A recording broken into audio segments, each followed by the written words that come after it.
ప్రారంభించుకుందాము. క్రీస్తునందు కూడిన ప్రియమైన సహోదరులందరికీ మన ప్రభువును రక్షకుడైన యేసుక్రీస్తు యొక్క పరిశుద్ధమైన నామమునందు అందరూ తెలియజేస్తున్నాను.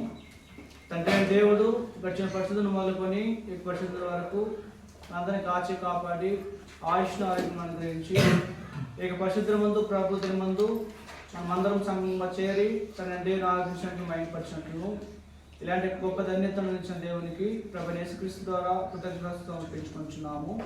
కుడి మీ అందరికీ మరోసారి వందనాలు చేసుకుంటూ ఈ కార్యక్రమం ప్రారంభించుకుందాము. అది ప్రార్థన చేయవలసిందిగా సహోదరులు భాగ్యరాజ్ గారిని ప్రారంభించుకున్నాం.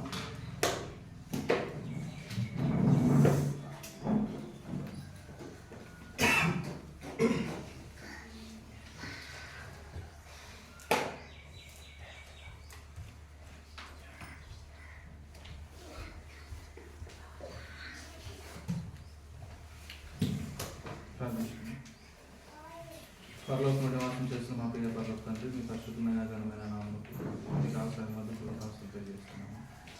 దర్శన కాలం అంతా మమ్మల్ని కాపాడి ఆశను ఆరోగ్యంగా చేసి తండ్రి ఆరాధన మేము కలుసుకున్నట్టు మీరు ఇచ్చినటువంటి ఆరోగ్యాన్ని ఆయుష్ను బట్టి తండ్రి కూడిన మమ్మల్ని ఆస్వాదించండి. మేమందరము సరైన తలుపుతో ఆరాధన పాల్గొంది ఆరాధనలో భాగమైనటువంటి తండ్రి ప్రతి భాగంలో తండ్రి మేము సరైన రీతిలో ఆరాధించడానికి సహాయాన్ని అందించగలని ప్రార్థిస్తున్నాము. మేము పాల్గొనబోతుండగా ఆ యొక్క మహిమగంతా మీరు ఒకరే ప్రార్థిస్తున్నాం తండ్రి. మీ యొక్క వాక్యాన్ని పోషి సహోదరులు ప్రార్థిస్తున్నాం తండ్రి. ఆయన ఆశీర్వదించి కాపాడండి. ఆయన కావాల్సిన జ్ఞానాన్ని తెలియజేసి తండ్రి బైబిల్లో ఉన్న అనేక సంగతులను మాకు తండ్రి తెలియజేసి వాటి ద్వారా తండ్రి మన యొక్క ఆత్మ సంబంధమైన జీవితాన్ని మేము కట్టుకున్నట్టు తండ్రిలో తండ్రి మేము మాలో ఉన్న లోపాలను సరిదిద్దుకున్నట్టు సహాయాన్ని అందించగలని ప్రార్థిస్తున్నాము.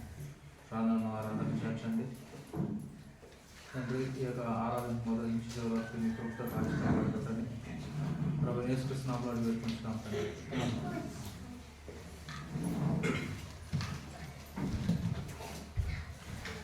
సమయమందు దేవుని పాఠాలు మైంపరిచినట్లు ఆ యొక్క పాఠాలు నడిపించవలసిందిగా సహోదరులు రాజేంద్ర ప్రసాద్ గారు ప్రారంభించుకుంటున్నాం.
ఆత్మస్వరూపయోగు యెహోవా దేవుని ఆత్మతో సత్యంతో ఆరాధించమని పాల్గొంటున్నాను.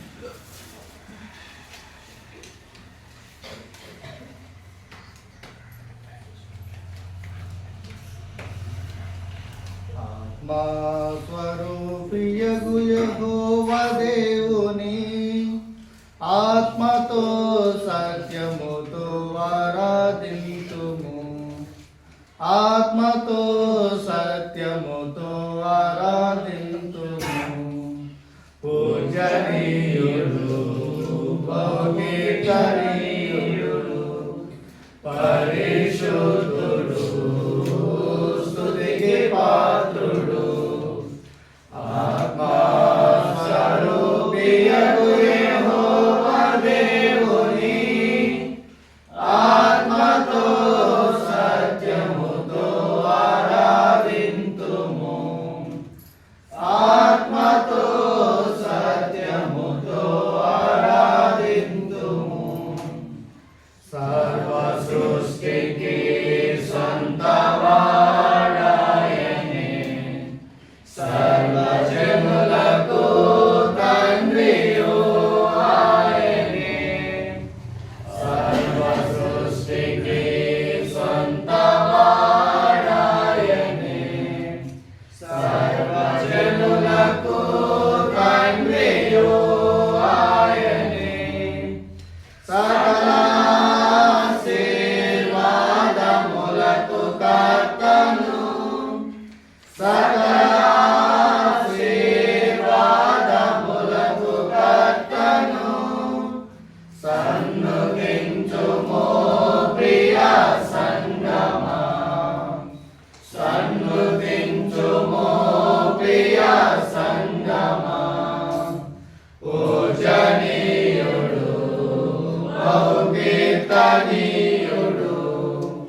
శాశ్వత రాజ్యమునకు రాజు ఆయనే, సర్వ సైన్యములకు అధిపతి ఆయనే.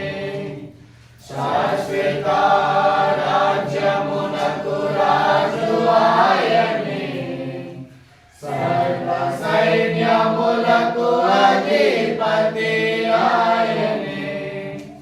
సాటి లేని నిత్యుడైన సత్య దేవుని, సాటి లేని నిత్యుడైన సత్య దేవుని స్తోత్ర గీతముల్ పాడుమో సంగమా, స్తోత్ర గీతముల్ పాడుమో సంగమా.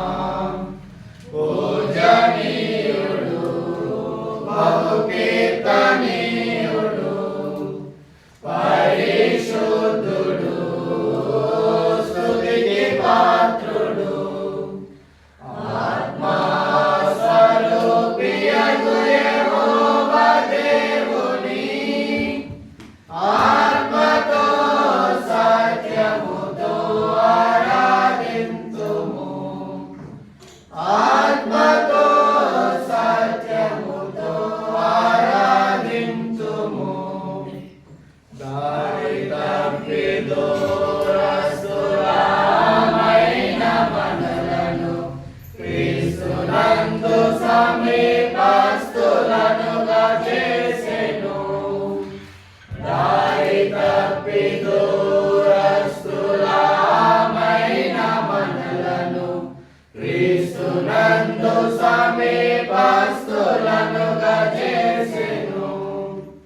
కరుణా సంపన్నుడైన దేవదేవుని, కరుణా సంపన్నుడైన దేవదేవుని కీర్తించుము కొనియాడుము సంగమా, కీర్తించుము కొనియాడుము సంగమా.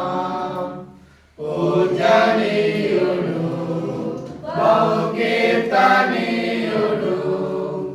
పరిశుద్ధుడు స్తుతికి పాత్రుడు,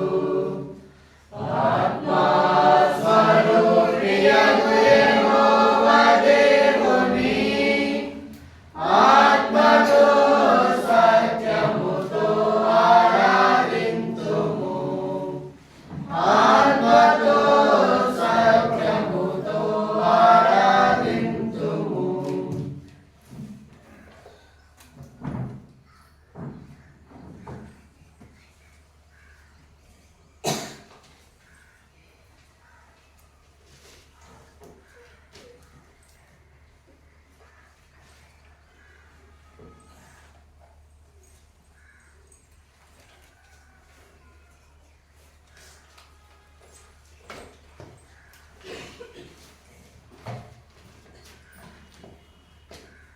ఆత్మ సంబంధమైన పాఠ్య పుస్తకంలో నుంచి పాఠ సంఖ్య 91 నా నోటను క్రొత్త పాఠం పాడుతున్నాము.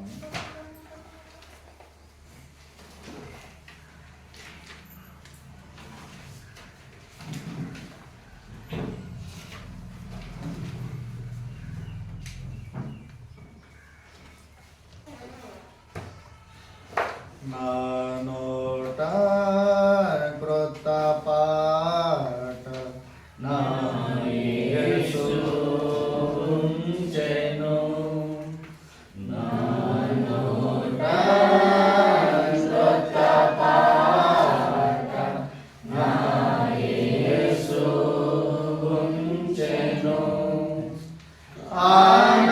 ఆనందించెదను ఆయననే పాడెదను,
తల్లి తండ్రి బంధు మిత్రు జీవమాయనే నిందను భరించి ఆయన మహిమను చాటేదా తల్లి తండ్రి బంధు మిత్రు జీవమాయనే నిందను భరించి ఆయన మహిమను చాటేదా ఆనందించేదను ఆయననే పాడెదను జీవిత కాలమంతా హల్లెలూయా ఆనందించేదను ఆయననే పాడెదను జీవిత కాలమంతా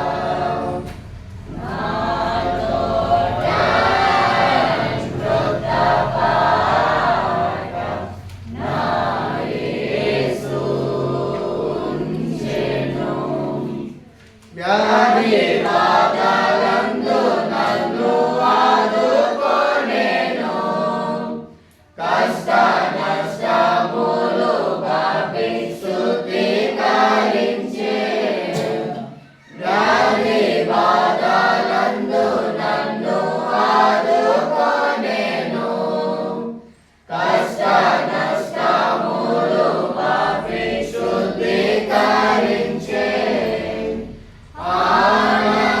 ఆనందించేదను ఆయననే పాడెదను జీవిత కాలమంతా హల్లెలూయా ఆనందించేదను ఆయననే పాడెదను జీవిత కాలమంతా నా నోట కృత పాట నా యేసు ఉంచెను ఇహలోక శ్రమలు నన్ను ఏమి చేయును పరలోక జీవమునే వాంఛించెదను ఇహలోక శ్రమలు నన్ను ఏమి చేయును పరలోక జీవమునే వాంఛించెదను ఆనందించెదను ఆయననే పాడెదను జీవిత కాలమంతా హల్లెలూయా ఆనందించెదను ఆయననే పాడెదను జీవిత కాలమంతా నా నోట కృత పాట నా యేసు ఉంచెను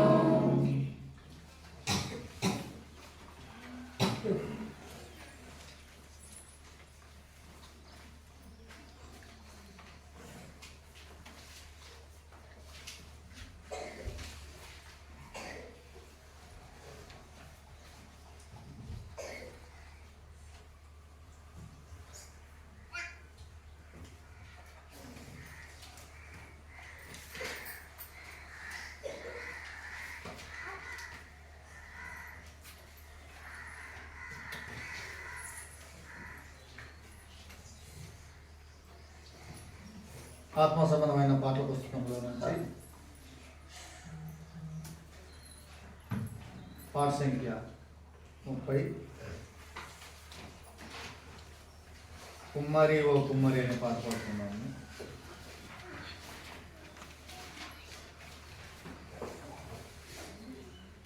అయితే దీంట్లో చరణాలు వేరే ఉన్నాయి, మనం పాడే చరణాలు వేరే ఉన్నాయి. కాబట్టి మనం పాడే చరణాలే మనం పాడతాం. కుమ్మరి ఓ కుమ్మరి జగదుత్పత్తి నారి జగట మన్నైనా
సమయం మందు చదువుకు ఏర్పరచబడిన లేఖన భాగంలో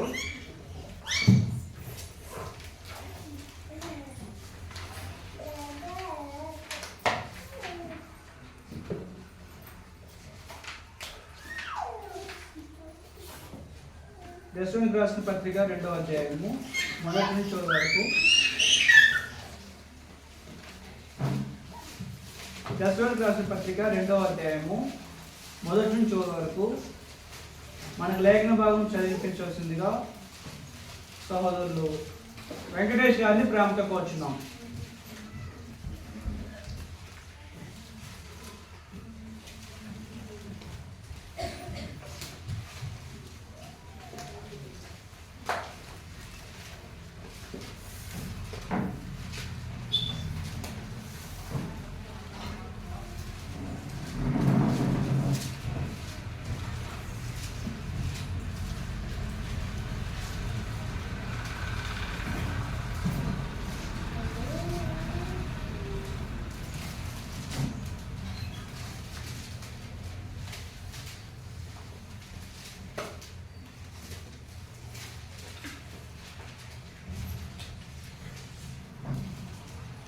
చదువు కనిపిస్తుంది లేఖ భాగంలో అపోస్తలుడైన పౌలు గారు దశలోనికి రాసిన మొదటి పత్రిక 2వ అధ్యాయం చదువుకుందాం.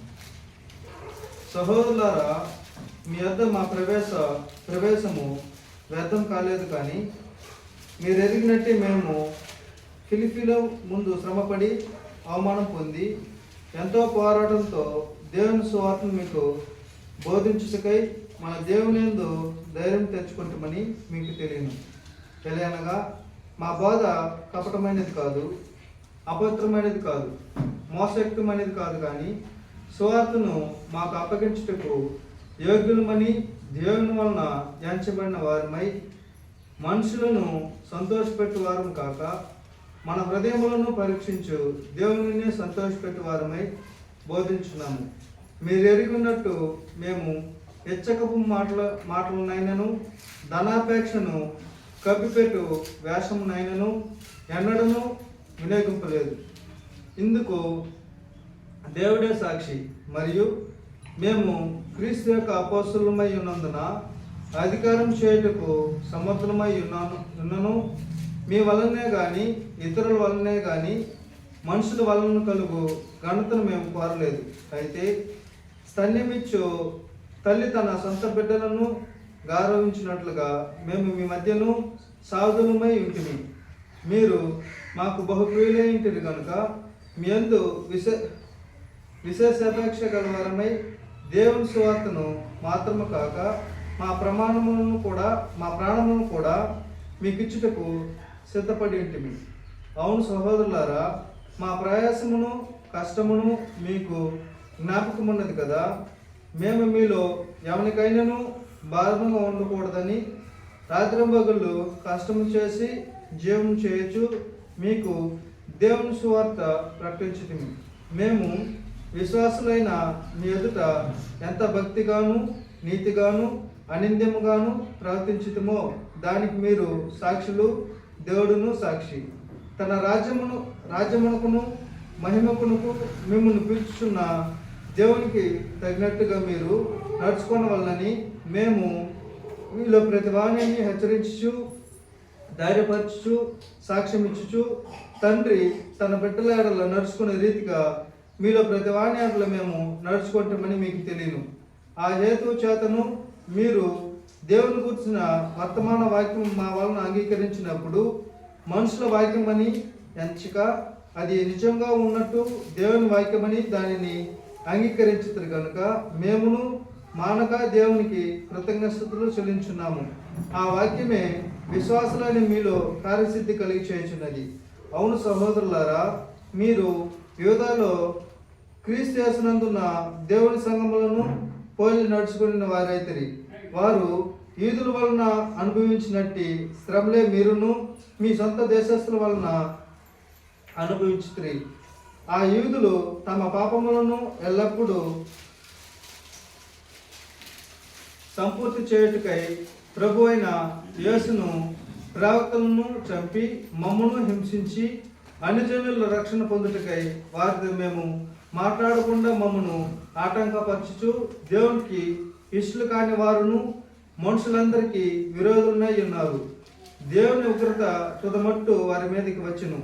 సహోదరులారా, మేము శరీరం బట్టి కొద్ది కాలం మేము ఎడబాసినను మనసును బట్టి మీ దగ్గర ఉండి మిగులు అపేక్షతో మీ ముఖము చూడవాలని మరి ఎక్కువగా ప్రయత్నం చేస్తుంది. కాబట్టి మేము మీ వద్దకు రావాలని ఇంటిమి.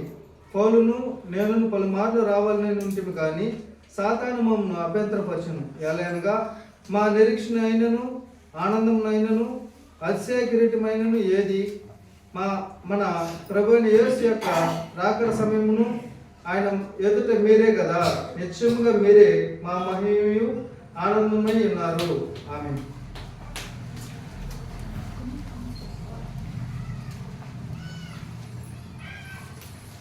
ఈ సమయమందు వాక్య పుస్తకాలు వాక్య పుస్తకాలకు ముందు దేవుడి గ్రహించిన సహోదరునికి దేవుడు ఆత్మసమైన జ్ఞానమును వేచినట్లును వేచిన మనకు హెచ్చరిక ఆదరణ క్షమాపణ కలిగినట్టు ప్రార్థన చేసుకున్నాము. ఆయన ప్రార్థన చేయాల్సిందిగా సహోదరులు సికిబాబు గారిని ప్రార్థించవచ్చున్నాం.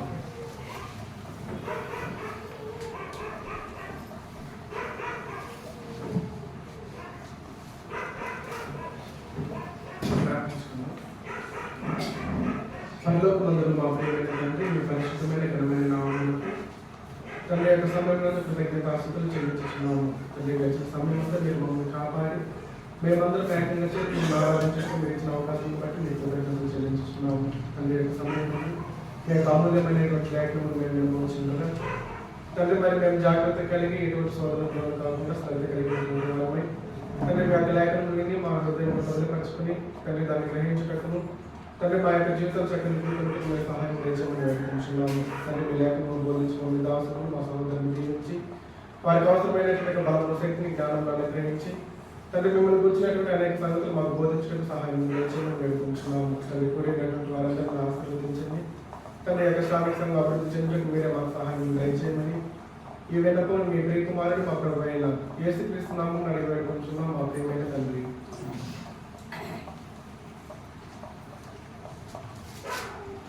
ఈ సమయమందు మన ఆత్మసంబంధంగా తీసుకువెళ్ళినట్లు దేవుని యొక్క వ్యాఖ్యానించవలసిందిగా సహోదరులు మధు గారిని ప్రార్థించవచ్చున్నాం.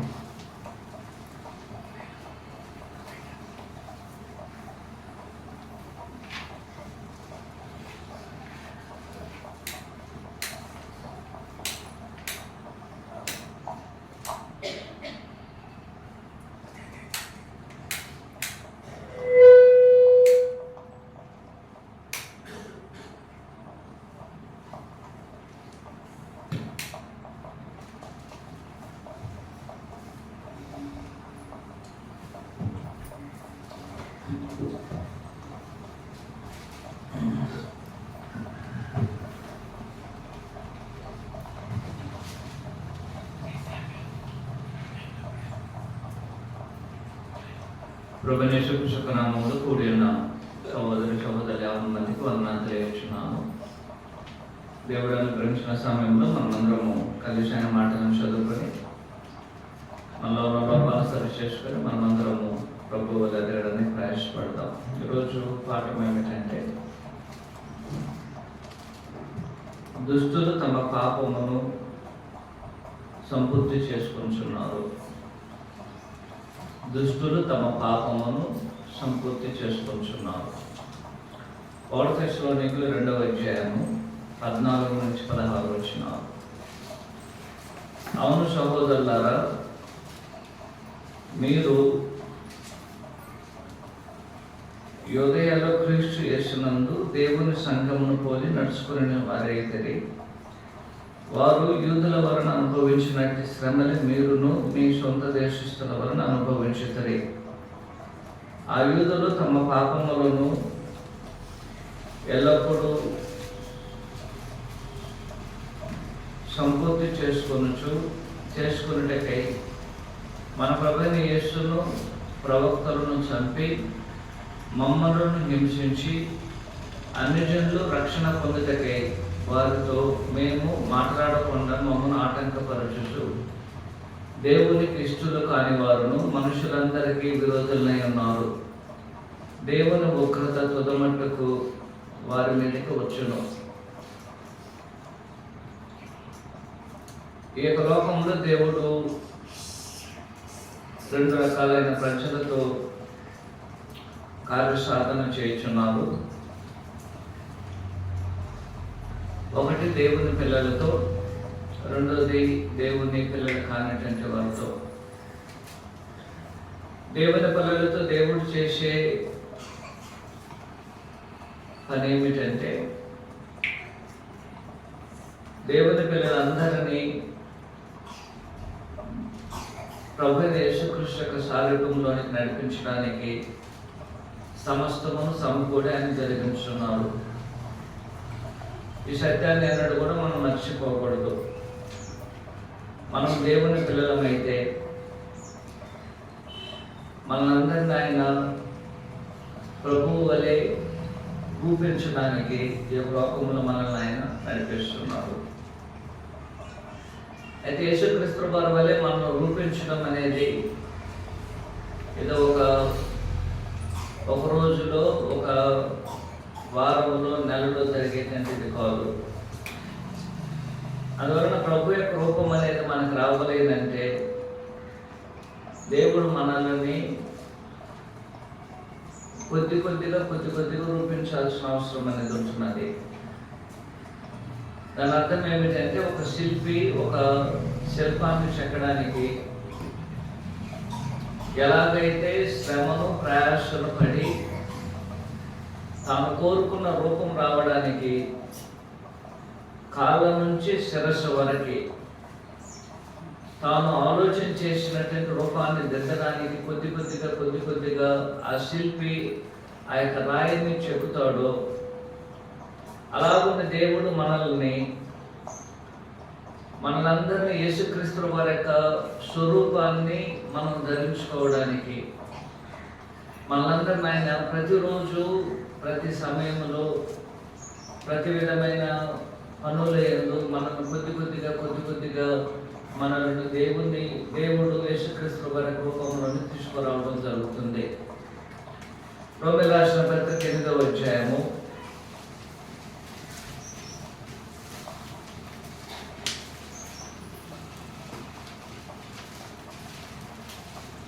29వ వచనము 28 నుంచి చదువుతాం. దేవుని ప్రేమించే వారికి అనగా ఆయన సంకల్పం చొప్పున పిలువబడిన వారికి మేలు కలుగుటకు సమస్తము సమకూడి జరుగుతున్నవని ఎరుగుతాము. ఎందుకనగా తన కుమారుడు అనేక సహోదరులలో జ్యేష్ఠుడగునట్లు దేవుడు ఎవరిని ముందుగా ఎరిగినో వారు తమ కుమారుని సారూప్యం గలవారకుటకు వారిని ముందుగా నిర్ణయించెను. మరి ఎవరిని ముందుగా నిర్ణయించినా వారిని పిలిచును, ఎవరిని పిలిచినా వారిని నీతిమంతులుగా తీర్చును, ఎవరిని నీతిమంతులుగా తీర్చును వారిని మహింపరచును.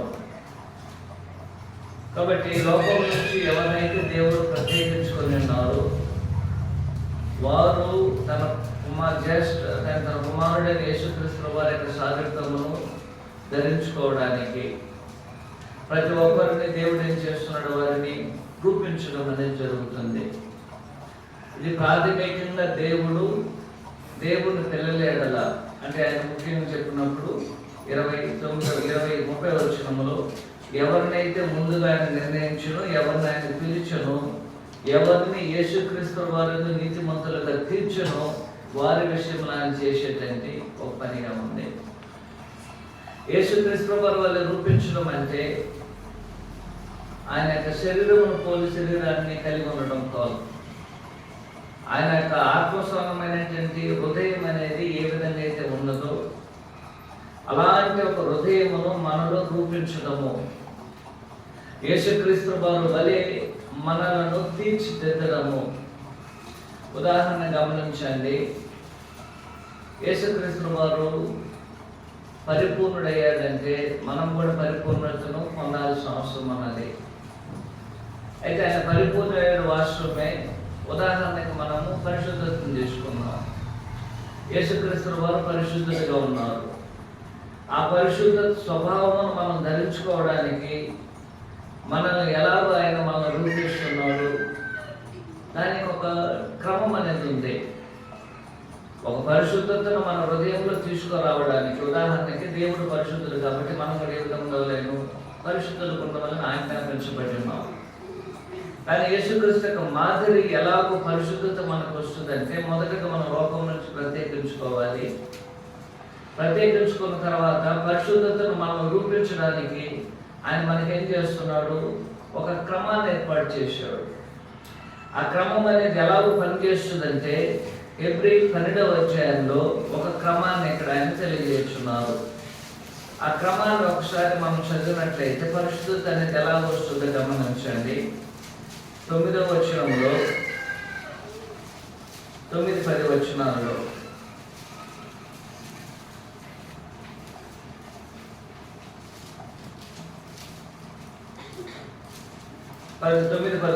మరియు శరీర సంబంధులైన తండ్రులు మన శిక్షకులై ఉండేది, వారు ఎందుకు భయభక్తులు కలిగి ఉంటే, అట్లయితే ఆత్మలకు తండ్రి అయిన వారిని మరి ఎక్కువగా లోపలికి బ్రతకవలేను కదా.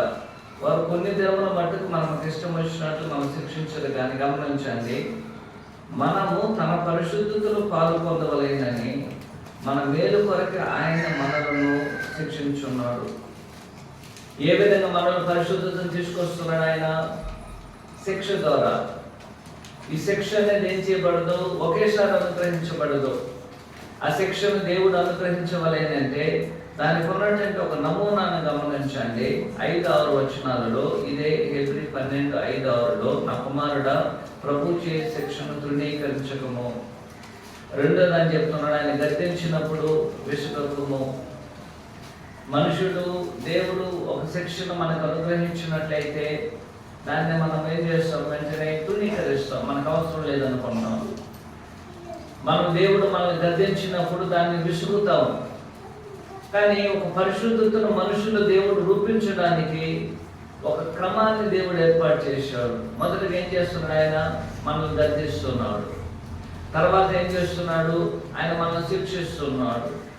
ఆ విధంగా మనల్ని శిక్షించినప్పుడు ఆ శిక్ష ద్వారా మనం ఏం చేస్తున్నామంటే, యేసుక్రీస్తు యొక్క పరిశుద్ధత లాంటి ఒక పరిశుద్ధతను మనమును కలిగి ఉండడానికి ఒక భాగ్యం ఏం చేస్తున్నాడు, ఆయన ఏర్పాటు చేస్తున్నాడు.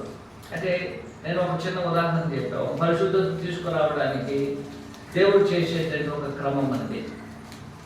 మొదటగా పరిశుద్ధతను తీసుకురావాలంటే మొదటగా ఆయన మనం తప్పు చేసినప్పుడు గద్దిస్తున్నాడు. తర్వాత ఏం చేస్తున్నాడు, ఆయన శిక్షిస్తున్నాడు. ఆ శిక్ష కూడా ఒకేసారి అనుగ్రహించడం లేదు, కొద్ది కొద్దిగా అనుగ్రహిస్తున్నాడు. అలాంటి శిక్షను మనం పొందుచున్నప్పుడు చివరికి మనం ఏమవుతాము, పరిశుద్ధులుగా మనం మారిన వారమై, ఆయన చెప్తున్నాడు 10వ వచనం చెప్పినట్లుగా, మన తన పరిశుద్ధతలో పాలు పొందవలైనని మన మేలు కొరకు ఏం చేస్తున్నాడు, ఆయన శిక్షిస్తున్నాడు. ఇది ఒక భాగం. అది ఇలాగున యేసుక్రీస్తు యొక్క ప్రతి గుణాతిశయమును మనలో రూపించడానికి దేవునికి ఒక్కొక్క క్రమం అనేది ఉంది. ఒక్కొక్క క్రమము ద్వారా ఒక్కొక్క గుణాతిశయమును యేసుక్రీస్తు బాబు మనల్ని ఏం చేస్తున్నాడు, ఆయన రూపించడం అనేది జరుగుతుంది. ఇది దేవుని పిల్లల ఎడల ఆయన చేసేటువంటి ప్రాథమికమైనటువంటి ఒక కార్యం. నేను ముందుగానే చెప్పినట్లుగా దేవుడి యొక్క లోకంలో 2 రకాలైన ప్రజల నుంచి ఉన్నాడు. ఒకటి దేవుని పిల్లలు, 2 దేవుని పిల్లలు కానటువంటి వారు. దేవుని పిల్లల విషయంలో దేవుడు ఏం చేస్తున్నాడు, యేసుక్రీస్తు మనకి స్వాధీనతను తీసుకురావడానికి ఆయన అనేక మన మార్గములను ఏర్పాటు చేసుకొని, ఒక శిల్పి ఎలాగైతే ఒక శిల్పమును ఒక రూపం తీసుకురావడానికి కొద్ది కొద్దిగా చెక్కి దాన్ని ఒక రూపం తీసుకొస్తాడు, అలాగే దేవుని పిల్లలైన మనలను అలాంటి రూపం తీసుకురావడానికి కొద్ది కొద్దిగా ఏం చేస్తున్నాడు, మనల్ని ఆయన మనుషులు జరుగుతుంది. ఇప్పుడు 2వ రకమైన ప్రజలు ఉన్నారు. వారు ఎవరంటే దేవుని పిల్లలు కానటువంటి వారు. ఆ దేవుని పిల్లలు కానటువంటి వారు ఎవరై ఉన్నారు, వారు దుష్టులుగా ఉన్నారు. మనం చదివినటువంటి తెస్సలోనిక 2వ అధ్యాయంలో మనం చదివినట్లయితే అలాంటి వారు ఎవరు ఇక్కడ గమనించండి. 15వ వచనంలో, ఆ యూదులు తమ పాపమును ఎల్లప్పుడూ సంపూర్తి చేసుకున్నట్లయితే ప్రభు యేసుక్రీస్తు ప్రభువును ప్రభు ప్రవక్తలను చంపి మమ్మల్ని హింస అనుజన రక్షణ పొంది వారిని మాట్లాడకూడదు, మమ్మల్ని బేటంకపరచు, దేవునికి ఇష్టలు కాని వారు మనుషులందరికీ విరోధులై ఉన్నారు, దేవుని ఉగ్రత వారి మీదకి వచ్చును. ఇక్కడ రెండో రకమైన ప్రజలు ఉన్నారు. వారెవరంటే దుష్టులు. ఆ దుష్టులను దేవుడు ఏం చేస్తున్నాడు? దుష్టులను కూడా ఈ లోకంలో దేవుడు ఉంచుతున్నాడు. దేవుడు దేని కొరకు ఉంచుతున్నాడు? ఇక్కడ గమనించండి. దేవుని ప్రజలను ఏం చేస్తున్నాడు? శిక్షిస్తున్నాడు కదండి. దేవుడు తన ప్రజలను, దేవుడు తన పిల్లలను శిక్షించి వారిని ఏం చేస్తున్నాడు? పరిశుద్ధతలోని తీసుకొస్తున్నాడు. ఇది మనం విన్నటువంటి సత్యం. అది 2, దేవుని పిల్లలను దేవుడు శిక్షించవలెనంటే వారిని శిక్షించడానికి దేవునికి ఎవరు అవసరము? ఎవరు అవసరం అండి? ఎవరో ఒకరు అవసరం. ఇప్పుడు నేను ఉదాహరణగా ఇప్పుడు మనం హెబ్రీ 12వ అధ్యాయం ఏం చదివామంటే, దేవుని పిల్లలైన మనలను ఆయన పరిశుద్ధతను రూపించడానికి దేవుడు మనల్ని ఏం చేస్తున్నాడు? శిక్షిస్తున్నాడు. అంటే ఆ శిక్ష ద్వారా మనం ఏం చేయబడుతున్నాం? ఇప్పుడు ఆయన పరిశుద్ధతలో పాల్పొందుతున్నాం. ఇప్పుడు రెండో రకమైన ప్రజలు ఉన్నారు. వారెవరంటే దుష్టులు. వారు ఏం చేస్తున్నారంటే వారిని కూడా దేవుడు ఏం చేస్తుండే లోకంలో ఉంచడం జరిగింది. ఇప్పుడు దేవుని పిల్లలైన మనము శిక్షించబడవలెనంటే మనం శిక్షించడానికి దేవుడు ఎవరిని ఉపయోగించుకుంటున్నాడు? దేవుని పిల్లలు శిక్షించరు. దేవుని పిల్లలైన మనము ఇంకొక దేవుని పిల్లలైనటువంటి వారిని ఏం చేయం? మనము శిక్షించాం. అయితే దేవుని పిల్లలు శిక్ష ద్వారా పరిశుద్ధతను పొందవలెనంటే, దేవుని పిల్లలు యేసుక్రీస్తు వారు లాంటి ఒక పరిపూర్ణతను పొందవలెనంటే వారు శిక్షించబడాలి. కాబట్టి ఆ విధంగా శిక్షించడానికి దేవుడి యొక్క లోకములు ఎవరిని ఉంచి ఉన్నాడు? ఆయన దుష్టులను ఉంచి ఉన్నాడు. ఆ దుష్టులు ఏం చేస్తున్నారంటే వారు దేవుని పిల్లలను శిక్షిస్తున్నారు. ఆ విధంగా వారు శిక్షించడం ద్వారా వారు ఏం చేస్తున్నారు? ఒకటి, ఆ శిక్ష ద్వారా దేవుని యొక్క పిల్లల్ని దేవుడు ఏం చేస్తున్నాడు? పరిపూర్ణత నడిపిస్తున్నాడు. కానీ దుర్మార్గులైనటువంటి వీరు దేవుని పిల్లలను శిక్షిస్తున్నప్పుడు ఆ శిక్ష ద్వారా వారిని ఏం చేస్తున్నాడు? దేవుని చిత్తానుసారముగా వారు దేవుని పిల్లలను శిక్షించినట్లుగా దేవుడు వారిని ఉపయోగించుకొని వారిని భూమి మీద ఏం చేస్తున్నాడు? ఆయన వారికి అవకాశాన్ని ఇస్తున్నాడు. ఒక వ్యక్తిని దుష్టుడని, దుర్మార్గుడని ఎలాగో మనము నిర్ణయించగలము? ఒక వ్యక్తిని కీడు చేస్తున్న వాడని ఎలాగో మనము ఆలోచించగలము? ఒకటి మనం చెప్పవచ్చు, ఎవరైనా సరే ఒక దుర్మార్గమైన కార్యం చేసినట్లయితే అతడు దుర్మార్గుడు, వాస్తవమే. కానీ ఒక దుర్మార్గుడు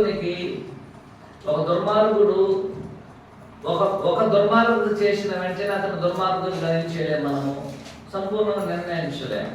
ఎందుకంటే నేను ఒక తప్పు చేయవచ్చును, కొంతకాలం తర్వాత ఏం చేయవచ్చు? నేను మారు మనసు పొందవచ్చు. అవకాశాన్ని దేవుడు నాకు అనుగ్రహించున్నాడు. అయితే దేవుడు ఇక్కడ ఏం చేస్తున్నాడంటే దుష్టులను ఉపయోగించుకొని దేవుని పిల్లలు పరిశుద్ధతలో పాలు పొందడానికి, యేసుక్రీస్తు వారి వల్ల ఎదగడానికి ఈ లోకములో దుష్టులను ఏం చేస్తున్నాడు? ఆయన ఉపయోగిస్తున్నాడు. ఆ విధంగా ఉపయోగించినప్పుడు వీరేం చేస్తున్నారంటే దేవుని పిల్లలను శిక్షిస్తున్నారు, దేవుని పాలనను హింసిస్తున్నారు, దేవుని యొక్క పిల్లలను ఆటంకపరుస్తున్నారు, ఇంకొన దేవుని పిల్లలని చంపేస్తున్నారు. ఆ విధంగా వారు చేస్తున్నారు. వారేమనుకుంటున్నారంటే వారేదో గొప్ప కార్యక్రమం చేస్తున్నారు అనుకుంటున్నారు, లేదంటే వారి యొక్క పక్కన వారు తీర్చుకుంటున్నారు అనుకుంటున్నారు. అని దేవుడు చెప్తున్నాడు, వారు ఆ విధంగా చేస్తున్నారంటే 2 విషయములను మనుషులు ఆలోచించాలి. ఒకటి, అలాగూ వారు చేయడం వలన ఒకటి దేవుడు తన పిల్లలు ఏం చేస్తున్నాడు? పరిపూర్ణత తీసుకెళ్తున్నాడు. కారణం అంటే హెబ్రీ 2వ అధ్యాయం 10వ వచనం ప్రకారము యేసుక్రీస్తు వారు పరిపూర్ణుడయ్యాడంటే ఆయన ఏం చేశాడు? ఆయన ఎలాగ పరిపూర్ణుడయ్యాడు? ఆయన అనేకమైన శ్రమల ద్వారా పరిపూర్ణతను ఆయన చెందడం జరిగింది. హెబ్రీ 2వ అధ్యాయము 10వ వచనం.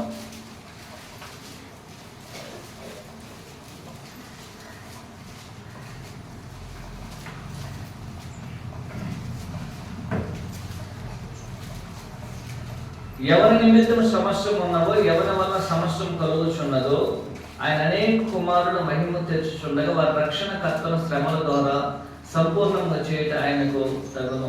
ఎలా యేసుక్రీస్తు పరిపూర్ణయ్యారండి? శ్రమల ద్వారా. ఇప్పుడు యేసుక్రీస్తు వారి శ్రమల ద్వారా పరిపూర్ణత చెందవలగిందంటే ఆయన శ్రమ పరిచే వారు ఎవరైనా ఉండాలన్నా ఉండాలి. అలా శ్రమ పరిచేటువంటి వారు దేవుని యొక్క దృష్టిలో దుష్టులుగా ఉన్నారు. ఒక వ్యక్తిని దేవుడు దుష్టుడుగా నిర్ణయించడానికి ఒక దుర్మార్గమైన పని చేసిన వెంటనే ఏం చేయడు? ఆయన ఒక దుష్టుడిగా నిర్ణయించాడు. అతను మారు మనసు పొందడానికి దేవుడు ఏం చేస్తాడు? అవకాశాన్ని ఇస్తాడు. దేవుని యొక్క లేఖనములకు బోధించబడుతుంది. అయినను సరే ఆ వ్యక్తి తన దుష్టత్వమును జరిగించడానికి ప్రతిరోజు అతను నిద్రలేస్తూ ఉన్నట్లయితే అతని దుష్టత్వానికి ఏం చేస్తారు? అతన్ని అలాగే అప్పగించడం జరుగుతుంది. ఇప్పుడు రెండు విషయాలు ఆలోచించే. దుష్టులు ఏం చేస్తున్నారంటే లోకంలో అనేక మంది దుష్టత్వమును జరిగిస్తున్నారు. అలాగూ వారు జరిగించడం ద్వారా ఒకటి దేవుని పిల్లలు దాని ద్వారా ఏం చేయబడుతున్నారు? వారందరూ యేసుక్రీస్తు వారి శారీరకమును ధరించుకోవడానికి దేవుడు వారిని ఉపయోగించుకుంటున్నారు. ఇప్పుడు రెండో దేవుడు ఏం చెప్తున్నాడంటే అలాంటి దుష్టత్వమును జరిగించడం ద్వారా వారు తమ యొక్క పాపములు ఏం చేసుకుంటున్నారు? వారు సంపూర్ణం చేసుకుంటున్నారు. అంటే ప్రతి ఒక్కరికి ప్రతి దుష్టునికి దేవుడు వచ్చి ఒక నిర్ణయమైనటువంటి పాపమును ఏం చేస్తున్నాడు? ఆయన అనుగ్రహించున్నాడు. ప్రతి వ్యక్తి ఏం చేస్తున్నాడంటే ఒక దుష్టుడిగా ఉన్నట్లయితే అతని యొక్క పాపం అనేది సంపూర్తి చేసుకోవాలి. ఆ పాపం అనేది పూర్తి అవ్వాలి. ఆ పాపం అనేది అతను పూర్తి అయ్యేంత వరకు దేవుడు ఏం చేస్తున్నాడు? ఈ యొక్క భూమి మీద అతన్ని ఉంచడం అనేది జరుగుతుంది.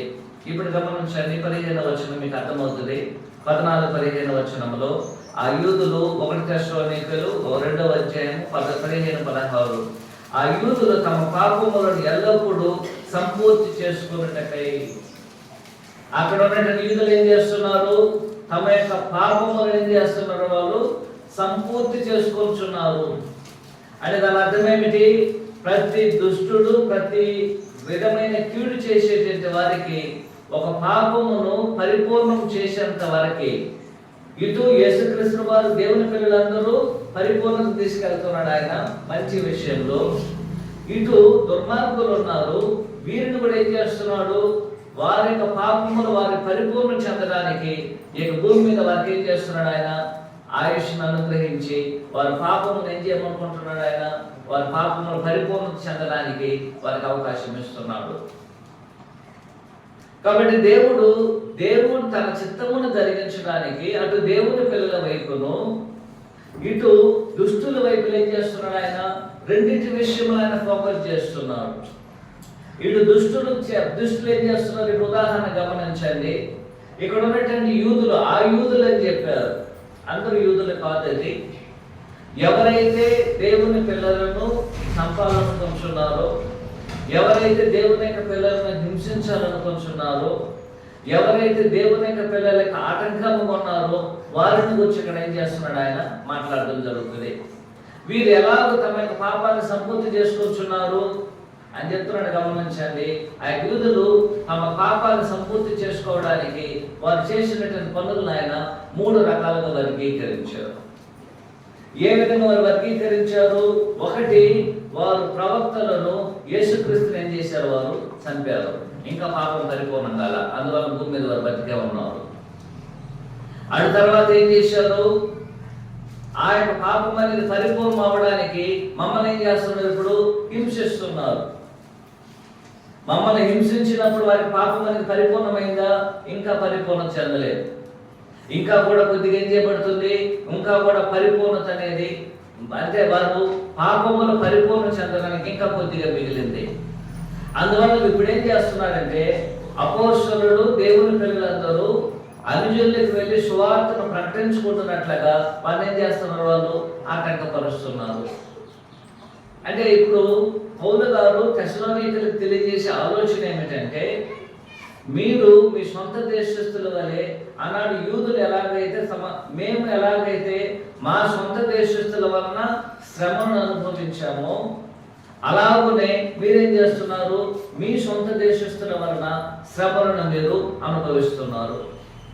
ఆ విధంగా అనుభవించడానికి గల కారణం ఏమిటంటే దేవుడు ఒక ఉద్దేశాన్ని కలిగి ఉన్నాడు.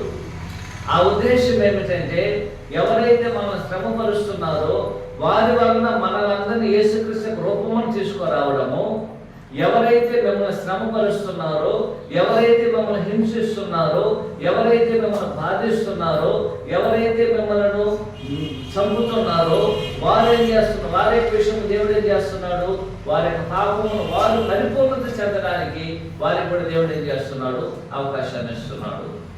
ఇప్పుడు ఆయన చెప్తున్నాడు 14వ వచనం ఒకసారి గమనించండి.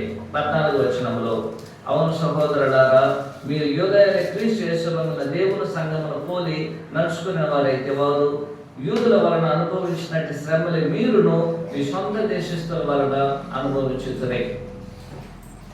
అక్కడ ఉన్నటువంటి యూదులు, అక్కడ ఉన్నటువంటి తెస్సలోనికలు దేనికి మాదిరయ్యారు? ఇక్కడున్న తెస్సలోనిక సంఘం అనేది ఏ సంఘం నుంచి ఏ సంఘ మాదిరిని వారు కలిగి ఉన్నారు? ఇక్కడున్న తెస్సలోనిక సంఘము 30 సంవత్సరముల క్రితము స్థాపించబడినటువంటి యూదా సంఘం యొక్క మాదిరిని ఎవరు అనుసరిస్తున్నారు? తెస్సలోనికలో ఉన్న సంఘము అనుసరిస్తున్నది. ఏ మాదిరిని అనుసరించారు? 2 విషయాలు. ఒకటి, దేవుని యొక్క వాక్యమును వారు ఏ విధంగా అయితే విని విశ్వాసం ఉంచి ప్రభువుకు లోబడ్డారు, అలాగనే ఇక్కడ ఉన్నటువంటి తెస్సలోనికలు కూడా ఏం చేశారు? ప్రభువుకు లోబడ్డారు.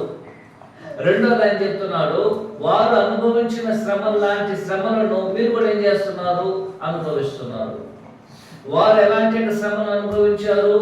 వారు అనుభవించిన శ్రమలు అనేది ఏదో బయట దేశస్తులు వచ్చి వారిని శ్రమపరచలేదు.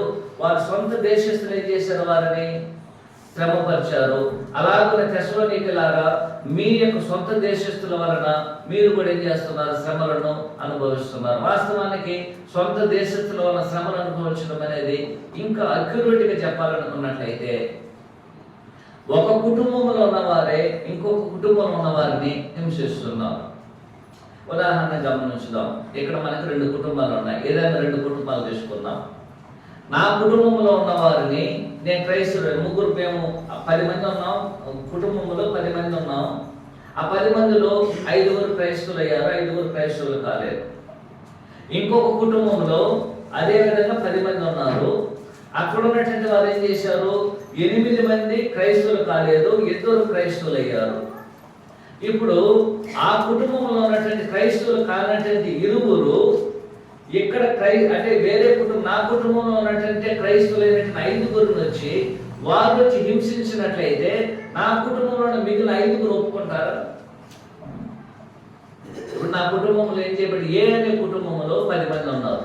దాంట్లో 5 క్రైస్తవులు అయ్యారు, 5 క్రైస్తవులు కాలేదు. బి అనే కుటుంబం ఉంది. ఆ కుటుంబంలో కూడా 5 మంది క్రైస్తవులు అయ్యారు, 5 మంది క్రైస్తవులు కాలేదు.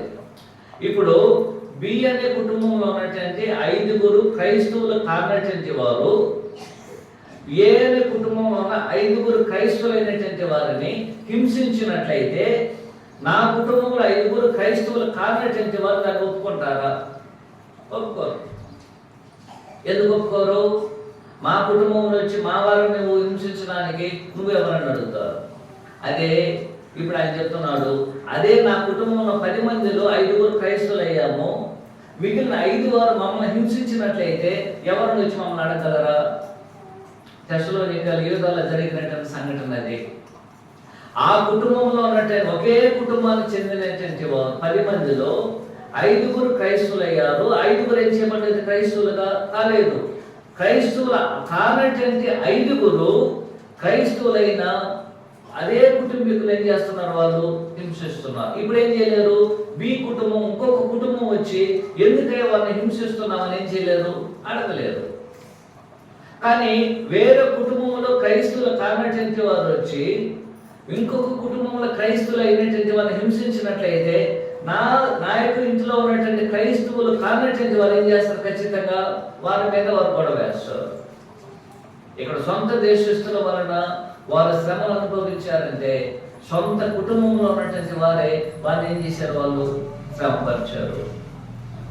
ఆ విధంగా శ్రమపరిచినందువలన వారు ఏమయ్యేటప్పుడు ఆనాటి యూదా యొక్క సంఘానికి యూదా సంఘంను పోలిన మాదిరిని ఇక్కడ వీరు అనుసరించడం అనేది జరుగుతున్నది. సో మనం పాఠానికి వెళ్ళినట్లయితే దేవుడు 2 రకాలైన ప్రజలను యొక్క భూమి మీద ఉంచున్నాడు.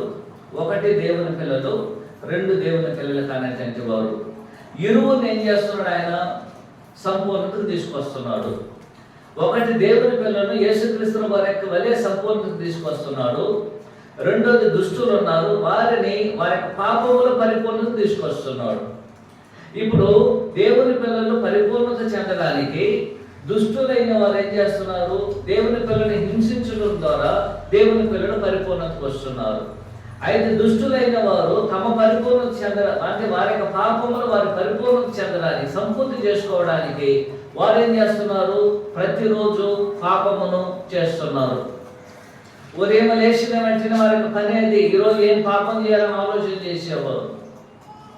ఈరోజు ప్రతిరోజు లేచిన వెంటనే ఎలాంటి పాపములు చేయాలి అని ఆలోచన చేసి ఆ పాపములు వారు ఏం చేస్తున్నారు? చేయడం అనేది జరుగుతున్నది. ఆ విధంగా ప్రతిరోజు పాపం చేస్తూ ఉన్నట్లయితే ప్రతి మనిషి ఏం చేయబడుతున్నాడు? తాను దేవుడు తనకు నిర్ణయించినటువంటి ఆ యొక్క పాపం అనేటువంటి ఆ యొక్క పాపం ఏం చేస్తున్నారు? వాళ్ళు సంపూర్తి చేసుకుంటున్నారు. అంటే దేవుడు ఏం చేస్తున్నాడు? ఒక కొలతనిచ్చున్నాడు. క్రైస్తవులకు ఒక కొలతనిచ్చున్నాడు. అలాగే దుష్టుని కూడా ఏం చేస్తున్నాడు? దేవుడు ఒక కొలతనిచ్చున్నాడు. యేసుక్రీస్తు వారి వలె ఎదగడానికి యేసుక్రీస్తు వారు మన కొలత, ఆయన వలె మనం పరిపూర్ణత చెందవలేను. రెండోదిగా పరిపూర్ణత అంటే పాపంలో కూడా పరిపూర్ణత చెందడానికి దుష్టుని కూడా ఏం చేస్తున్నాడు? ఒక కొలతనిచ్చున్నాడు. అయితే ఒక వ్యక్తి నేను ఈ రోజు దుష్టత్వం జరిగించిన వెంటనే దేవుడు ఏం చేయడం లేదు? నన్ను చంపేయడం లేదు. ఎందుకు ఇంకా దుష్టత్వం జరిగించడానికి దేవుడు నాకు అవకాశాన్ని ఇస్తున్నాడు? కారణం ఏమిటంటే నా యొక్క పాపమును సంపూర్తి చేసుకోవడానికి, నా యొక్క కొలతను నేను అధిగమించడానికి దేవుడు నాకు అవకాశమును ఇస్తున్నాడు. ఉదాహరణ గమనించాలి. అన్నాడు ఇశ్రాయేలులో ఒక ఉదాహరణ తీసుకుందాం. అన్నాడు ఇశ్రాయేలు ఏం చేశారు? ఇశ్రాయేలీలు 12 మంది కనాను దేశాన్ని వేగి చూడడానికి వెళ్ళారు. వారు వెళ్ళిన వెంటనే దాంట్లో 2 దేవుని విశ్వాసం ఉంచిన వారు కనాను దేశాన్ని మనం జయించవచ్చు అని చెప్పారు. మిగిలిన 10 మంది ఏం చేశారు? మిగిలిన 10 మంది ఆ యొక్క దేశం అనేది సస్యశ్యామలంగా ఉంది లేదని చెప్పడం లేదు, కానీ అక్కడ ఉన్నటువంటి ప్రజలు మనం ఏం చేయలేము, మనము జయించలేదమని ఒక అవిశ్వాసం అనేది వారికి వచ్చింది. సో దేవుడు వెంటనే ఏం చేశాడంటే, మీరు నేను చెప్పినటువంటి కనాను దేశాన్ని మీరు స్వతంత్రించుకుంటున్నారనే ఒక విశ్వాసం అనేది నా మీద లేదు కాబట్టి నేను ఇచ్చేటటువంటి ఫలమును ఏం చేయలేదు, మీరు పాలు పొందడానికి అవకాశం లేదు కాబట్టి మిమ్మల్ని అందరినీ నేను నాశనం చేస్తానని చెప్పాడు ఆయన. ఎవరిని? ఇశ్రాయేలీయులు అందరినీ. ఎవరిని మినహాయించి? ఒక ఇరువురిని మినహాయించి మిగిలిన అందరి దేవుడు ఏం చేస్తానని చెప్పాడు. ఎవరైతే అవిశ్వాసం వలన కనాను దేశాన్ని స్వతంత్రించుకోలేము అని వారు అనుకుని దేవుని మీద తిరుగుబాటు చేశారో వారందరినీ దేవుడు నాశనం చేస్తానని చెప్పాడు. వెంటనే ఎందుకు దేవుడు నాశనం చేయలేదు? 6,03,550 మంది ఎక్కడికి వెళ్ళారు? ఎక్కడి నుంచి బయలుదేరారు? ఐగుప్తు దేశం నుంచి బయలుదేరారు. వీరు ఎవరంటే 20 సంవత్సరాలు పైబడి 60 సంవత్సరాలు ఉన్నటువంటి వారు. ఈ 6,03,550 మందిలో 2 మినహాయించి మిగిలిన వారందరూ దేవుడు ఏం చేశాడు? కనాను దేశం వెళ్ళకుండా అరణ్యమును చంపేశాడు. ఈ విధంగా ఒకేసారి దేవుడు ఎందుకు వారిని చంపలేదు? వారిని ఒకే రోజు చంపకుండా కనాను దేశంలో వారికి ఏం చేశాడు? ఆయన 40 సంవత్సరములు అరణ్యములో వారిని చుట్టనిచ్చాడు. 40 సంవత్సరాల అరణ్యాన్ని చుట్టారు వారు. ఈ 40 సంవత్సరాల అరణ్యాన్ని చుట్టినప్పుడు వారు ఏం చేశారంటే, దేవుడు వారికి ఇచ్చినటువంటి ఆ యొక్క పాపం యొక్క కొలతను ఏం చేశారు? వాళ్ళు సంపూర్తి చేసుకున్నారు. ఆ విధంగా వారు చేసుకునేటప్పుడు అంతా దేవుడు ఏం చేశారు? వారిని అరణ్యంలోనే చంపేయడం జరిగింది. ఆ విధంగా ప్రతి మనుషుడు దేవుడు తనకిచ్చినటువంటి కొలతను, పాపపు కొలతను, దుర్మార్గతను సంపూర్తి చేసుకునేంత వరకు దేవుడు యొక్క భూమి మీద ఏం చేస్తున్నాడు? వారికి అవకాశాన్ని కల్పిస్తున్నాడు. అయ్యా నేను ఎందుకు పాపం చేశాను, ఎందుకు నేను చంపలేదు అనుకున్నాడు పొరపాటు. ఇంకా నేను పాపాన్ని ఏం చేయలేదు, నువ్వు సంపూర్తి చేసుకోలేదు. ఇంతకుముందు మనం చెప్పినట్లుగా ఆనాడు ఆ యొక్క యూదులు ఉన్నారు. యూదులు దేవుడు ఎందుకు చంపేయలేదు? కారణం ఏమిటంటే వారి యొక్క పాపం అనేది ఇంకా కూడా ఏం చెప్పలేదు, ఇంకా కూడా కొలతను వారు దాటలేదు, సంపూర్తి చేసుకోలేదు. ఆ విధంగా సంపూర్తి చేసుకోవడానికి దేవుడు వారికి ఏం చేస్తున్నాడు? అవకాశాన్ని ఇస్తున్నాడు, శక్తిని ఇస్తున్నాడు, అధికారమును ఇస్తున్నాడు, బలమును ఇస్తున్నాడు, ధనాన్ని ఇస్తున్నాడు. ఇవన్నీ దేనికి ఇస్తున్నాడు? శరీరమందు వారికి కోరికలు ఇస్తున్నాడు, మంచి ఆరోగ్యాన్ని ఇస్తున్నాడు. దేనికి ఇస్తున్నారు? అయ్యా దుర్మార్గం చేసేటువంటి వారు ఇంత బలంగా ఎలాగ ఉన్నారు, ఇంత దుష్టత్వం చేసేవారు ఎందుకు ఇంత ఆరోగ్యంగా ఉన్నారు అన్నట్టు భయపడబాకు. కారణం ఏమిటంటే వారి పాపాన్ని వారు ఏం చేసుకుంటున్నారు? త్వరగా దాన్ని పూర్తి చేసుకోవడానికి వీటన్నిటిని దేవుడు ఏం చేస్తున్నాడు? ఇస్తున్నాడు. ఎంత త్వరగా వారి పాపాన్ని పూర్తి చేసుకుంటారో అంత త్వరగా దేవుడు ఏం చేస్తున్న వారిని తీసేస్తాడు. కాబట్టి దేవుడు తెలియజేసేటువంటి ఒక ఆలోచన ఏమిటంటే ప్రతి మనుషుడు దేవుని వలన ఈ లోకంలో ఏం చేయబడుతున్నారు? 2 రకములుగా మనుషులు దేవుడు వేరుపరిచారు. ఒకటి దేవుని పిల్లలు, 2 దేవుని పిల్లలు కానిటువంటి వారు. దేవుని పిల్లలని దేవుడు ఒక కొలత తెచ్చి ఆ కొలతని దేవుడు ఏం చేస్తున్న వారిని నడిపిస్తున్నాడు. ఆ కొలత యేసుక్రీస్తు వారు. ఆయన వల్లే మనం అందరూ రూపించబడవలేదని దేవుని యొక్క పిల్లలందరూ ఏం చేస్తున్నాడు? ఆయన అటువైపు నడిపిస్తున్నాడు. అయితే 2వ రకమైన ప్రజలు ఉన్నారు. వారు ఎవరంటే దుష్టులు. ఆ దుష్టులను ఏం చేస్తున్నాడంటే వారు తమ యొక్క పాపమును సంపూర్తి చేసుకోవడానికి దేవుడు వారికి కావలసిన ఆరోగ్యమును, ఆయుష్ను, బలమును, శక్తిని, ధనమును, ఐశ్వర్యమును ఇచ్చి వారు ఏం చేస్తున్నారు? వారిని వారి యొక్క పాపాన్ని సంపూర్తి చేసుకోవడానికి వారిని ఏం చేస్తున్నాడు? ఆయన నడిపిస్తున్నాడు. కాబట్టి దుష్టులు అనేటువంటి వారు ఈ లోకములు విపరీతంగా దుష్టత్వం జరిపిస్తున్నారంటే దానికి ఒకే ఒక కారణం ఏమిటంటే వారి పాపము పరిపూర్ణత చేసుకోవడానికి దేవుడు ఏం చేస్తున్నాడు? వారిని అలాగూ నడిపిస్తున్నాడు. కాబట్టి మొదటగా మనం ఆలోచన చేసేటువంటి విషయం ఏమిటంటే దుష్టులకి, నిర్ణయించబడినటువంటి దుష్టులకి, ప్రతి దుష్టునికి దేవుడు తమ యొక్క పాపమును సంపూర్తి చేసుకోవడానికి ఒక కొలతను ఏం చేస్తున్నాడు? ఆయన నియమిస్తున్నాడు.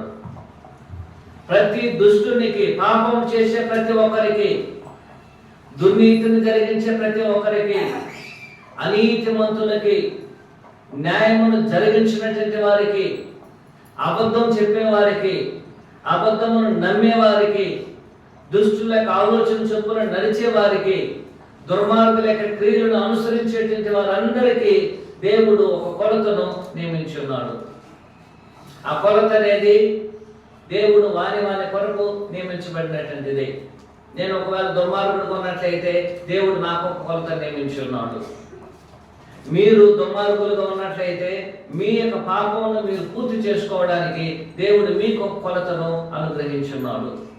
ఆయన పాపాన్ని ఎలా కుదుస్తామని ఆశ్చర్యపడాల్సిన అవసరం లేదు. మన పాపం యొక్క కొలత అనేది ఏం చేయబడుతుంది?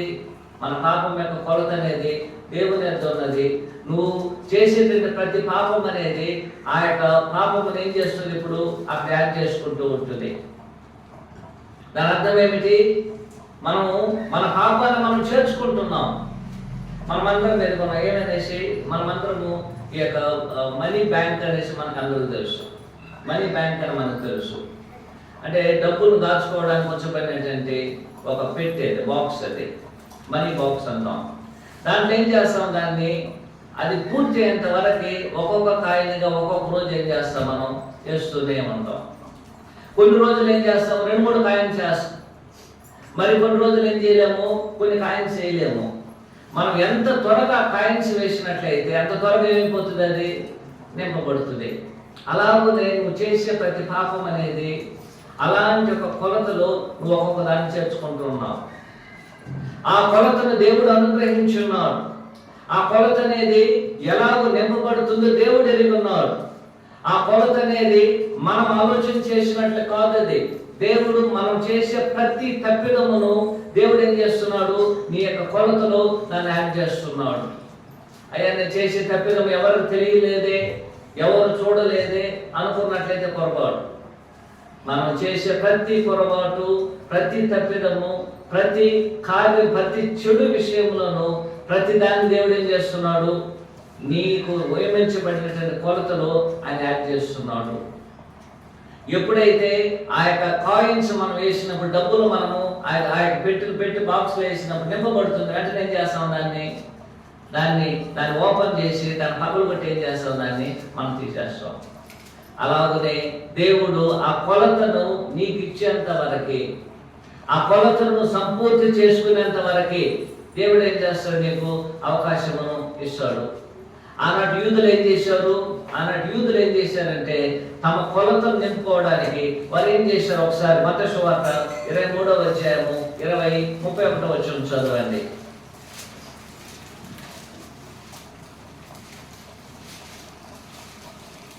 అందువలనే మీరు ప్రవక్తలను చంపిన వారి కుమారులై ఉన్నారని మీ మీద మీరే సాక్ష్యం చెబుతున్నారు. మీరు మీ పితరుల పరిమాణమును పూర్తి చేయండి. వారు ఏం చేస్తున్నారంటే అక్కడ ఉన్న యూదులు, ఆనాడు వారు యూదులందరికీ దేవుడు ఏం చేశాడు? ఒక కొలతనిచ్చాడు, ఒక దేశముగా. ఈ కొలత అనేది 2 రకాలుగా వివరించబడుతుంది. ఒకటి వ్యక్తిగతమైన కొలత, రెండోది దేశమునికి నియమించబడిన కొలత. అంటే నా యొక్క పాపానికి నాకు వ్యక్తిగతమైన ఒక కొలతను దేవుడు నిర్ణయించున్నాడు. 2, ఒక దేశానికి సంబంధించినటువంటి కొలతను కూడా ఏం చేస్తాడు? దేవుడు నియమించున్నాడు. దేశానికి నియమించిన కొలత అనేది ఒక్కొక్క మనుషుడు ఏం చేస్తున్నాడు? 2 రకాలుగా చేస్తాడు. ఒకటి, నా కొలతను నేను నింపుకుంటున్నాను. రెండోదిగా దేశం యొక్క కొలతను కూడా ఏం చేస్తున్నాను? నేను నింపుచున్నాను. ఇప్పుడు యేసుక్రీస్తు వారు మాట్లాడినటువంటిది 2వ భాగం. ఏ భాగం అది? ఆ యొక్క దేశం యొక్క కొలతను వారు ఏం చేస్తున్నారు? వారు నింపుకోవడం అనేది జరుగుతుంది. వ్యక్తిగతమైన కొలతను నింపుకున్నారు. రెండోది వారు ఏం చేస్తున్నారు? దేశం యొక్క పరిణామం, ఆ యొక్క కొలతను కూడా ఏం చేస్తున్నారు? వారు నింపుకోవడం అనేది జరుగుతున్నది. రెండోది మనము ఆదికాండం 15వ అధ్యాయం 16వ వచనం గమనించారు. ఆదికాండం 15వ అధ్యాయం 16వ వచనం.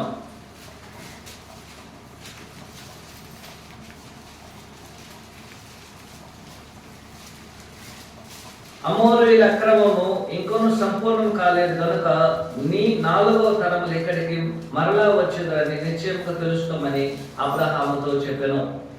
దేవుడు అబ్రహాముకి ఏ వాగ్దానం చేశారండి? కనాను దేశాన్ని దేవుడు వాగ్దానం చేశాడు. కరెక్ట్ అండి? పాలు తేనెలు ప్రవహించే కనాను దేశాన్ని దేవుడు అబ్రహాముకి వాగ్దానం చేశాడు. అయితే వాగ్దానం చేసిన దేవుడు ఆయన ఏదో ఒక 50 అంటే అబ్రహాం బతికున్న దినములు ఏం చేయలేదు? కనాను దేశాన్ని ఇవ్వలేదు. ఇచ్చాడండి ఆయన? ఇవ్వలేదు. సరే, ఆయన కుమారుడు పుట్టారు, ఈసాకు పుట్టారు. ఈసాకు పుట్టిన తర్వాత ఆ కనాను దేశం దేవుడు స్వాస్థ్యం ఇచ్చాడు? ఆయన ఇవ్వలేదు. సరే, యాకోబు పుట్టారు. యాకోబు పుట్టిన వెంటనే యాకోబు సంతానం 12 మంది అయ్యారు.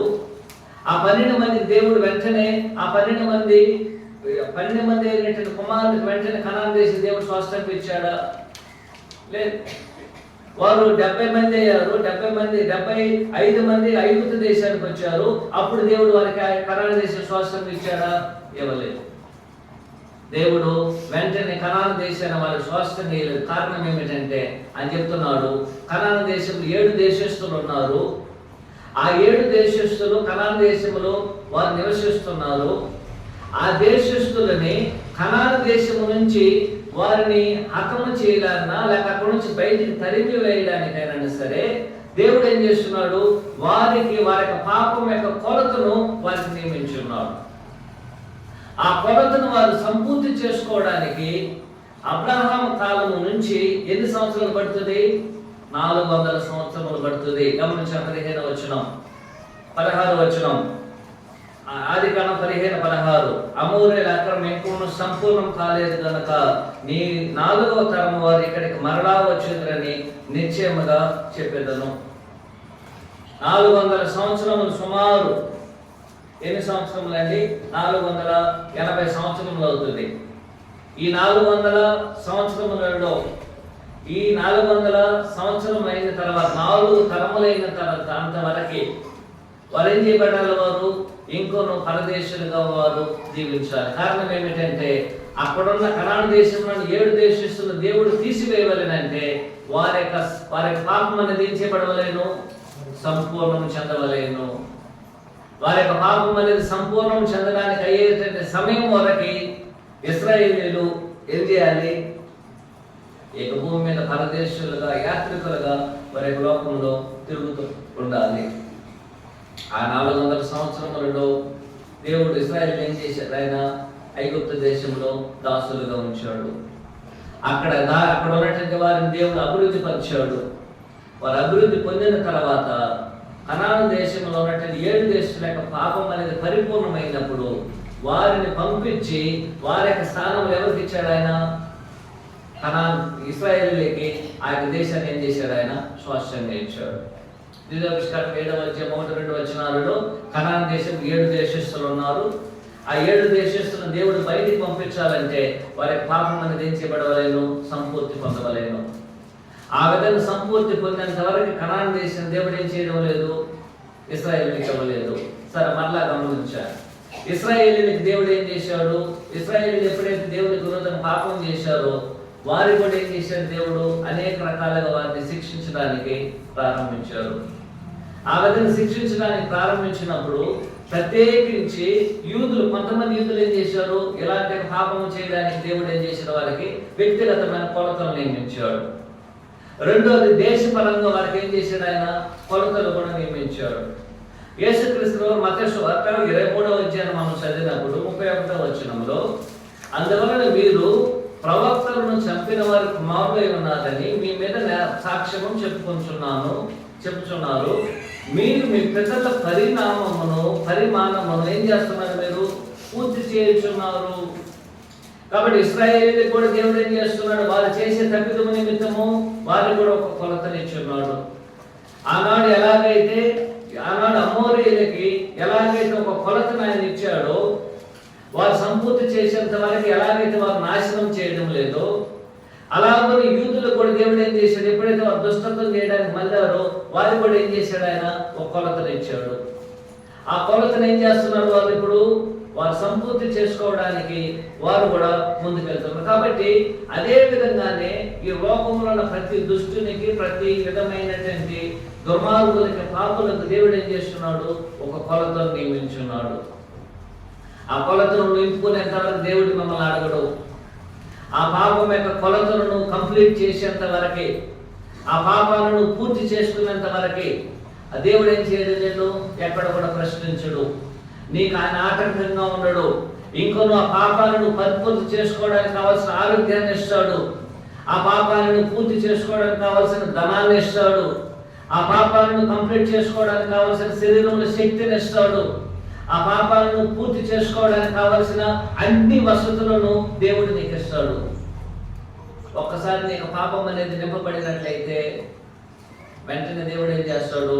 2వ పాయింట్ గమనించండి. ఆ పాపం అనేది ఎప్పుడైతే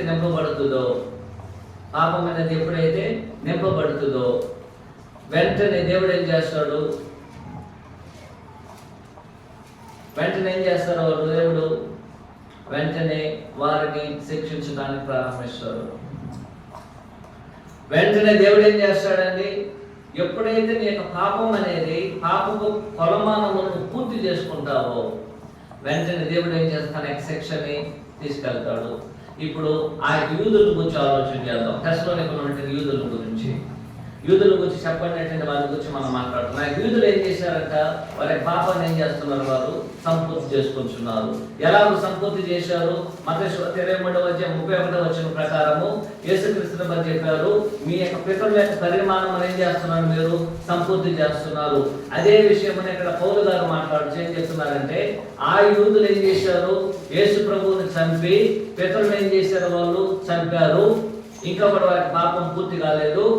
రెండోది ఏం చేస్తున్నారు? వాళ్ళు మమ్మల్ని హింసిస్తున్నారు. ఇంకా కూడా వారి పాపం పరిపూర్ణం చేయలేదు. ఇంకా వారు పరిపూర్ణం చేయడానికి వారు ఏం చేస్తున్నారు? వారు అన్ని జనులకు వెళ్ళి సువార్తను బోధించుకున్నట్లు మమ్మల్ని ఏం చేస్తున్నారు? వారు ఆటంకపరుస్తున్నారు. ఇప్పుడు వారి పాపం అనేది పరిపూర్ణమైంది. క్రీస్తు 70లో వారి పాపం అనేది పరిపూర్ణమైనందు వలన దేవుడు ఆనాటి యూదులను ఏం చేశాడు? ఆయన శిక్షించడం జరిగింది. ఆనాడు రోమా ప్రభుత్వం ఉపయోగించి ఆనాటి యూదులందరినీ కూడా దేవుడు ఏం చేశాడు? పూర్తిగా నాశనం చేయడం జరిగింది.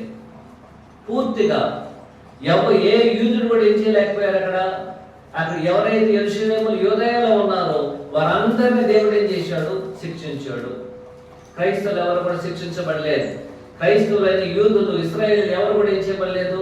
శిక్షించబడలేదు. కారణం ఏమిటంటే మత్తయి సువార్త 24వ అధ్యాయంలో యేసుక్రీస్తు వరకు సూచనలు విశ్వాసం ఉంచిన వారు అలాంటి సూచనలు కలిగినప్పుడు వారు ఏం చేశారు? వారు కొండలకు పారిపోయారు, ఇతర దేశాలకు వారు పారిపోవడం జరిగింది. అయితే ఎవరైతే విశ్వాసం ఉంచలేదో, విశ్వాసం ఉంచని యూదులు, యేసుక్రీస్తు వారిని చంపినట్టు యూదులు యెరూషలేములో ఉన్నందువలన ఆనాడు రోమా సామ్రాజ్యం అనేది చేసింది, యూదులందరినీ దేవుడు ఏం చేశాడు? శిక్షించడం జరిగింది. కాబట్టి ఈ యొక్క లోకంలో దేవుడు ప్రతి మనుషునికి, ప్రతి దేశానికి వారి యొక్క పాపం పరిపూర్ణం చేయడానికి దేవుడు ఏం చేస్తున్నాడు? కొలతని నియమించున్నాడు. 2, ఆ కొలతని అంటే పాపం చేసేటువంటి వారి యొక్క కొలతను వారు నింపడానికి వారికి కావలసిన అన్ని వసతులను దేవుడు ఏం చేస్తున్నాడు?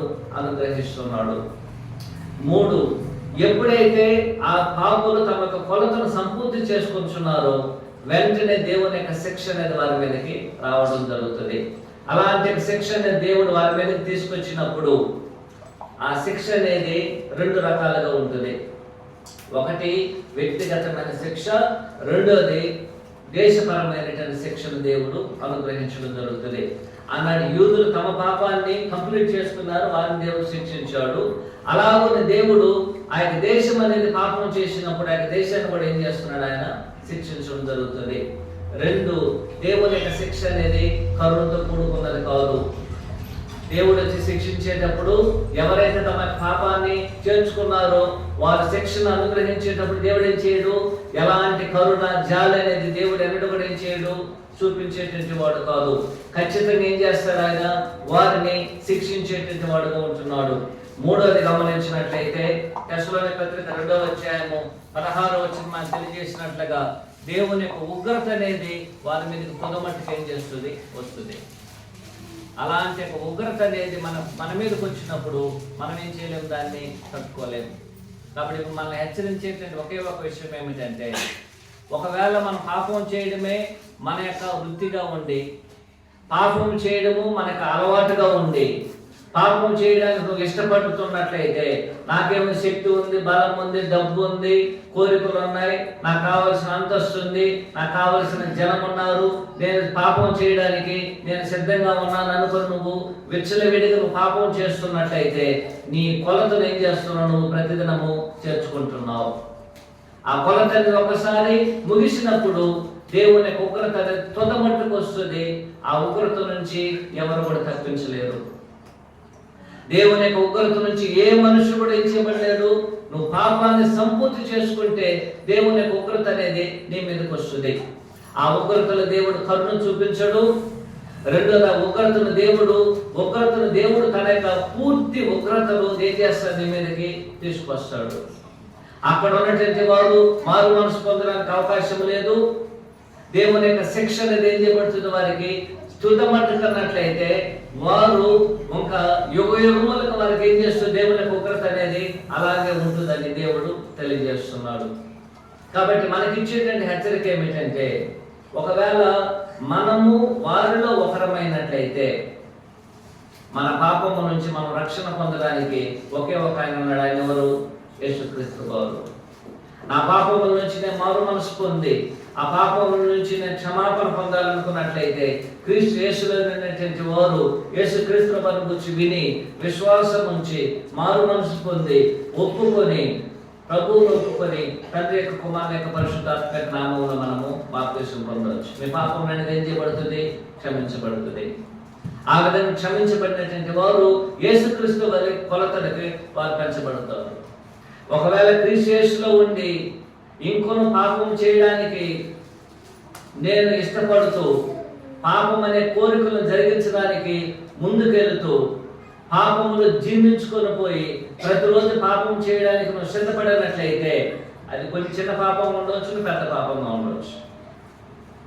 చిన్న పాపం ఉన్నా సరే అది కొద్ది రోజులు దేవుడు ఎక్కువ చేసుకుంటా ఉంటావు. పెద్ద పాపాలు అయితే ఏమవుతుంది, త్వరగా నింపబడుతుంది. అలాంటి పాపములు చేయడానికి నువ్వు సిద్ధపడినట్లయితే ఇప్పుడే కానీ చెప్తున్నాడు, ఇదే మంచి రోజు, రక్షణ దినము. కాబట్టి ఏం చేయ, నువ్వు నీ యొక్క పాపం నుంచి మారు మనసు పొందిన వాడై ప్రభు దగ్గరకు వచ్చి దేవుణ్ణి వేడుకొని యేసుక్రీస్తు నామములో పాప క్షమాపణ పొంది ఇక మీద కన్నడ కూడా మనం ఏం చేయకూడదు, మన పాపమును చేయకుండా ఉండాలి. ఇంకొక ఆలోచన ఏమిటంటే, అనేకులు ఏమనుకుంటున్నారంటే, నేను ఎన్ని పాపాలు చేసినా సరే ప్రార్థన చేస్తాను కాబట్టి నా పాపాలు క్షమించబడుతుంది. రెండోది, నేను ఏదో కానుకలు ఇస్తున్నాను, ఆరాధన కలుసుకుంటున్నాను కాబట్టి నా పాపాలు అన్ని పోతుంది కాబట్టి పాపం చేద్దాం, దేవునికి వద్దాం అనుకొని ఆలోచన చేసినట్లయితే పొరపాటు. మారు మనసు అనేది ఒక్కసారి నేను మారు మనసు పొందితే మరి ఎన్నడూ నా పాపాన్ని ఏం చేయకూడదు, నేను చేయకూడదు. అది నిజమైన మారు మనసు. కానీ ఈరోజు పాపం చేసి ఈరోజు సాయంకాలం మారు మనసు పొంది ఉదయం లేచిన వెంటనే మళ్ళా పాపం చేసినట్లయితే దానికి క్షమాపణ లేదు. అది నిజమైన మారు మనసు కూడా కాదు. నిజమైన మారు మనసు అనేది ఒక్కసారి జరిగేటంటిది. మరి ఎన్నడూ కూడా ఏం చేయకూడదు, మనము మన జీవితం పాపం చేయకూడదు. నిజమైన మారు మనసు అనేది 99 పాపాలు చేశాను, 10 పాపాలు చేస్తున్నాను, నేను 9 పాపాలను విడిచిపెట్టి ఒక పాపాన్ని మాత్రం పట్టుకున్నట్లయితే అది నిజమైన మారు మనసు కూడా కాదు. మారు మనసు అనేది అన్నిటి నుంచి మారు మనసు పొందడం, అన్ని పాపముల నుంచి ఏం చేయాలి, మనము మారు మనసు పొందడం. అనేక సందర్భాల్లో మనం ఏం చేస్తున్నాము, మనకిష్టమైన పాపాలు మాత్రం పెట్టుకొని మిగిలిన పాపాలను వదిలేస్తున్నాం. ఒకే ఒక పాపం వదిలిపెట్టుకోండి, ఒకే పాపం అనుకుంటున్నాం. దాన్ని కూడా వదిలిపెట్టకపోయినట్లయితే దేవుడు మనకి ఇచ్చేటువంటి అవకాశాలు మనము నష్టపరుచుకుంటున్నాం. మారు మనసు అనేది ఒక్కసారి ఎప్పుడు జరగలేని ఒకసారి మనం తీసుకునే నిర్ణయానికి మరణం వరకు కట్టుబడి ఉండాలి. మరణం వరకు ఏం చేయాలి, మనము కట్టుబడి ఉండాలి. మరణం వరకు ఏం చేయకూడదు, మనము మరలా వెనక్కి తిరగకూడదు. ఒక్కసారి తీసుకునేటువంటి మారు మనసు అనేది మనం అనేక సందర్భాల్లో పాపానికి అవకాశం ఇస్తున్నాం. పాపాన్ని మనం అవకాశం ఇస్తే పాపం మన మీద ఏమైపోతుంది, మనల్ని దాసులుగా చేసుకొని మన మీద అది పరిపాలన చేస్తుంది. ఆ పాపాన్ని జయించడానికి క్రీస్తు యేసులోకి వచ్చాము. పాపం లేని వారిని జీవించడానికి క్రైస్తులయ్యాము. పరలోకం వెళ్ళడానికి క్రైస్తులయ్యాము. పాపం చేయడానికి క్రీస్తు యేసు రావాల్సిన అవసరమే లేదు. క్రీస్తులు పాపం చేయడానికి ఆరాధనకి రావడం వల్ల ఏం ఉపయోగం ఉన్నది? క్రీస్తు యేసులో పాపం చేయడానికి క్రీస్తు యేసులో వచ్చినట్లయితే దాని వల్ల నిష్ప్రయోజనం. అది పాపం చేసుకునే లోకంలో పాపం చేసుకోవచ్చు, ఎవరు మనల్ని అడగరు, ఇంకా మనల్ని ఎంకరేజ్ చేస్తారు. కానీ క్రీస్తు యేసులోకి వచ్చినటువంటి వారు పాపం చేయకుండా ఉండడానికి మనం వచ్చి ఉన్నాం. దాన్ని జ్ఞాపకం చేసుకొని మనం ఎన్నడూ కూడా పాపం చేయకుండా నిజమైన క్రైస్తవులుగా క్రీస్తు వారి వలె జీవించడానికి మనము ప్రయత్నం చేద్దాం. ఆ విధంగా చేయడానికి దేవుడు సహాయపడినగాక. ఓపికమైనటువంటి మీ అందరికీ ప్రభువు యేసుక్రీస్తు నామములో వందనాలు తెలియజేసుకుంటూ ఈ కార్యక్రమాన్ని ముగిస్తున్నాను. అందరికీ వందనాలు.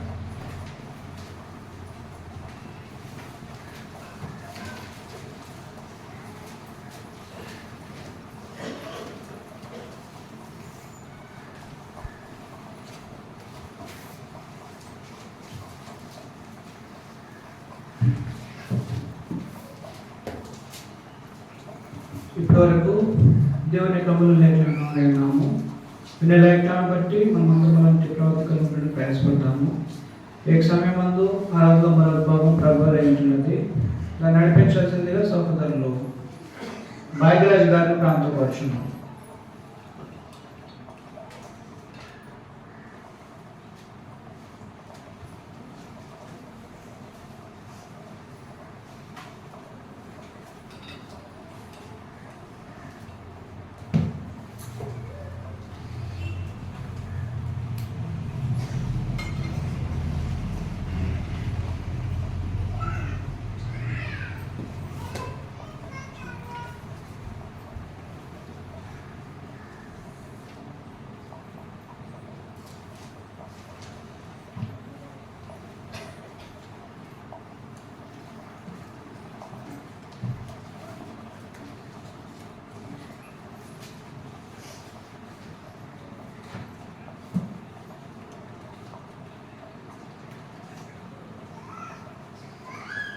కూడిన నామాన్ని ప్రభునేశ్వర సమాధానం చేస్తున్నాను. 1 కొరింథీ 11వ అధ్యాయము 23 వచనాలు చదువుకొని అందులో మనం పాల్గొందాము. నేను మీకు అప్పగించిన దాన్ని ప్రభువులో పొందుతని ప్రభువైన యేసు తాను అప్పగింపబడిన రాత్రి రొట్టెను ఎత్తుకొని కృతజ్ఞతాస్తుతులు చెల్లించి దాన్ని విరిచి ఇది మీ కొరకైన నా శరీరము, నన్ను జ్ఞాపకం చేసుకున్నట్టుగా నేను చేయడం చెప్పాను. ఆ ప్రకారమే భోజనమైన పిమ్మట ఆయన పాత్రను ఎత్తుకొని ఈ పాత్ర నా రక్తము వలన క్రొత్త నిబంధన, మీరు దీనిలోని త్రాగినప్పుడల్లా నన్ను జ్ఞాపకం చేసుకున్నట్టుగా దీన్ని చేయడం చెప్పాను. మీరు ఈ రొట్టెని తిని ఈ పాత్రలోని త్రాగినప్పుడల్లా ప్రభు వచ్చే వరకు ఆయన మరణమును ప్రచురించుదురు. కాబట్టి ఎవడో అయోగ్యముగా ప్రభు యొక్క రొట్టెను తిన్నో లేక ఆయన పాత్రలోని త్రాగునో వాడు ప్రభు యొక్క శరీరమును గూర్చి రక్తమును గూర్చి అపరాధేయును. కాబట్టి ప్రతి మనుషుడు తను తాను పరీక్షించుకునవలను, అలాగూ చేసి ఆ రొట్టెను తిని ఆ పాత్రలోని త్రాగవలను. కాబట్టి ఆ యొక్క రొట్టె కొరకు ప్రార్థన చేయవలసిందిగా ప్రేమ కోరుతున్నాను.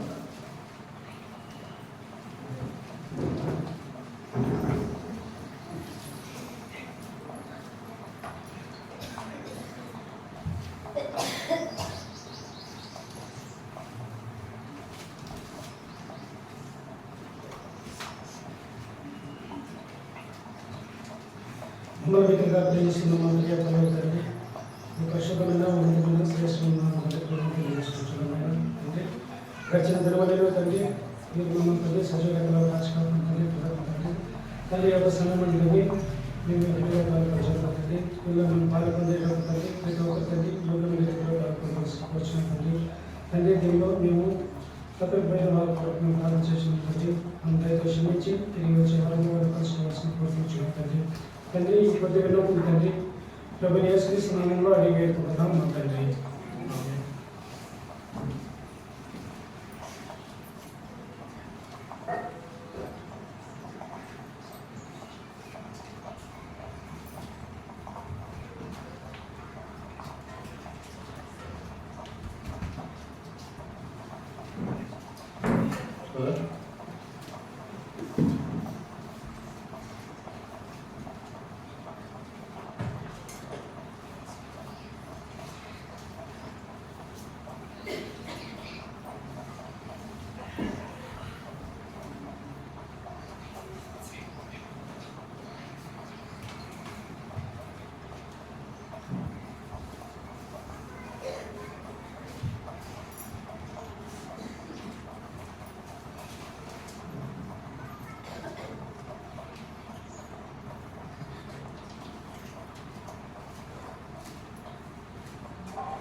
ద్రాక్షారసంతో ప్రార్థించవలసిందిగా సోదరు మహేష్ని ప్రేమతో మహేష్.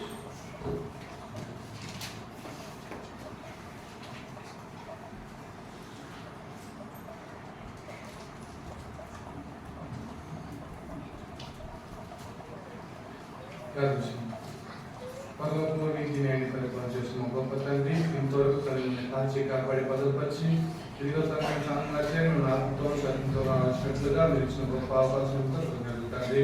ఇదిగో తండ్రి, ఈ రోజు తండ్రి మీ పాపం చేతను అపరాధ చేతను మీ విరోధమైన కార్యక్రమాలు చేసి మేము చనిపోయి ఉండగా ఇదిగో తండ్రి మీ ప్రీతిమాన్ ద్వారా తండ్రి మా గొప్ప రక్షణ తెలియజేసిన తండ్రి. దానితో తండ్రి వేలాది సూత్రాలు తెలియజేసినాం తండ్రి. ఇదిగో తండ్రి యొక్క ద్రాక్షరసం మేము పాల్పొచ్చినప్పుడు మమ్మల్ని పరీక్షించుకుని ఏకమైన రీతిలో తీసుకుని మా సహాయం దయచేయండి తండ్రి. అదేవిధంగా తండ్రి తగ్గిపోయిన వారి ప్రార్థన చేసిన తండ్రి వాళ్ళ అయితే క్షమించి తండ్రి మరొక ద్వారా కలుసుకుని దీనిలో పాల్గొంటే కావాల్సిన అవకాశం దయచేయండి తండ్రి. ఎవరిని తండ్రి యేసుక్రీస్తునామములో పిల్లలు తెలియజేస్తూ అడిగిన గొప్ప తండ్రి.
ఎవరైనా పాల్గొంటూ ఉన్నట్లయితే వారు చేస్తారు. మనకు మరో ఆజ్ఞ ఉంటున్నది. కొరింథీయులకు రాసిన పత్రిక 16వ అధ్యాయము 2వ వచనంలో, నేను వచ్చినప్పుడు చందా పోగు చేయకుండా ప్రతి ఆదివారము మీలో ప్రతి వాడు తన వర్ధిల్లు కొలది తన యొక్క కొంత సొమ్ము నిల్వ చేయవలను. ప్రతి వారం మనం ఆరాధన చేయవలసినటువంటి మరొక పని ఏంటంటే, ప్రతి ఆదివారము మీలో ప్రతి వాడును తాను వర్ధిల్లు కొలది తన యొక్క కొంత సొమ్ము నిల్వ చేయవలను. మనం ప్రతి వారము మనం వర్ధిల్లు కొలది కొంత సొమ్మును మనం నిల్వ చేయాలి. ఈ నిల్వ చేసినటువంటి ఆ యొక్క సొమ్మును 2 కొరింథీ 9వ అధ్యాయము 7వ వచనం ప్రకారము సనుకోపయు బలవంతం కాకయు ప్రతి వాడును తన హృదయంలో నిశ్చయించుకున్న ప్రకారం ఇవ్వలేను.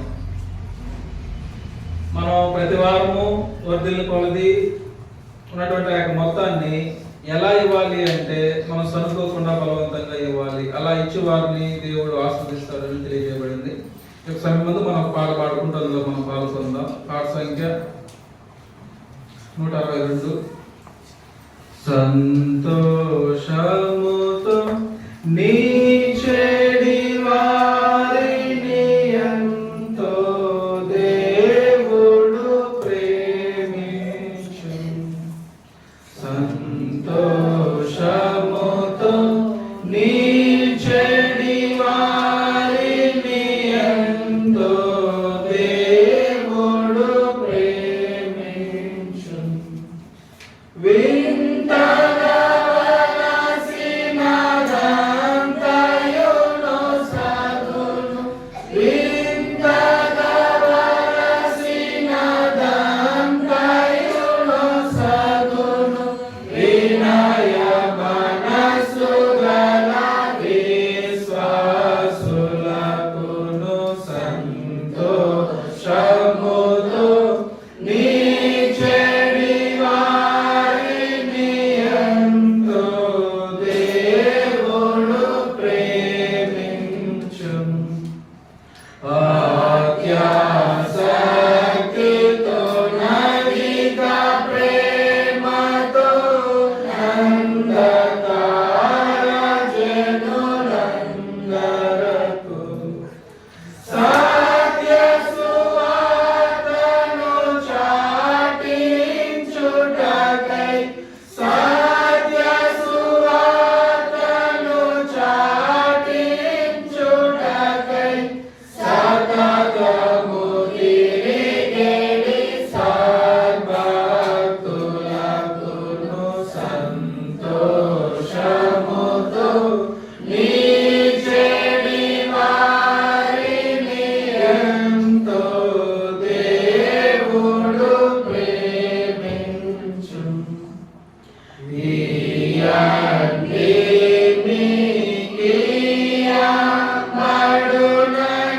మీకియమడుననీయం గల ప్రభు యేసయ్యను.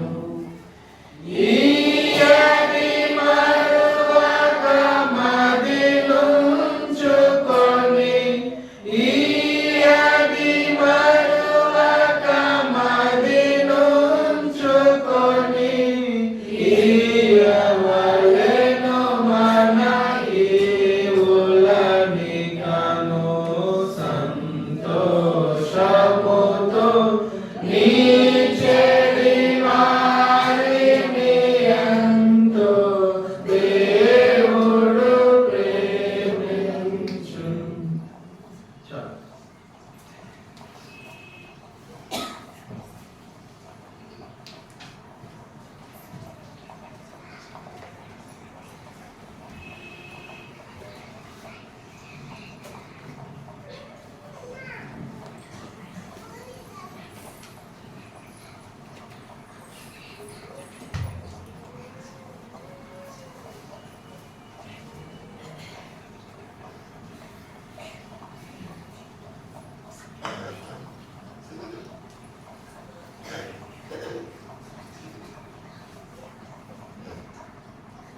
అది కానుకల వరకు ప్రారంభించవలసిందిగా సోదరుడు వెంకటేశ్వర ప్రార్థన.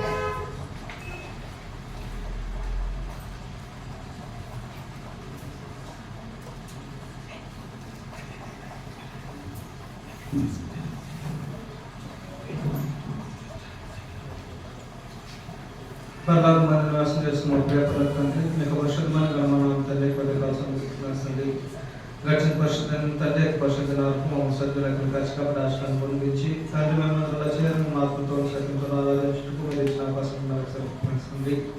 మరి చిత్తమైతే తండ్రి ఆరాధన చిరు కాన్ఫిడెంట్గా మరి చిత్తమైతే తండ్రి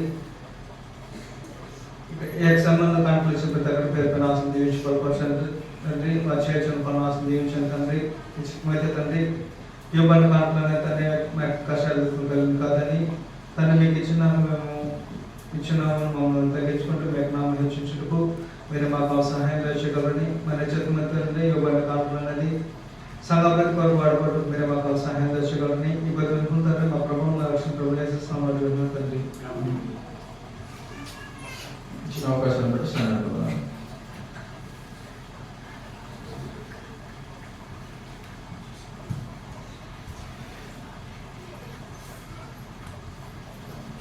ఇప్పటి వరకు ఈ కార్యక్రమంలో ఒక్కొక్క పాపం నక్షత్ర సహోదరుని ప్రకటిస్తున్నామని తెలియజేస్తున్నాము.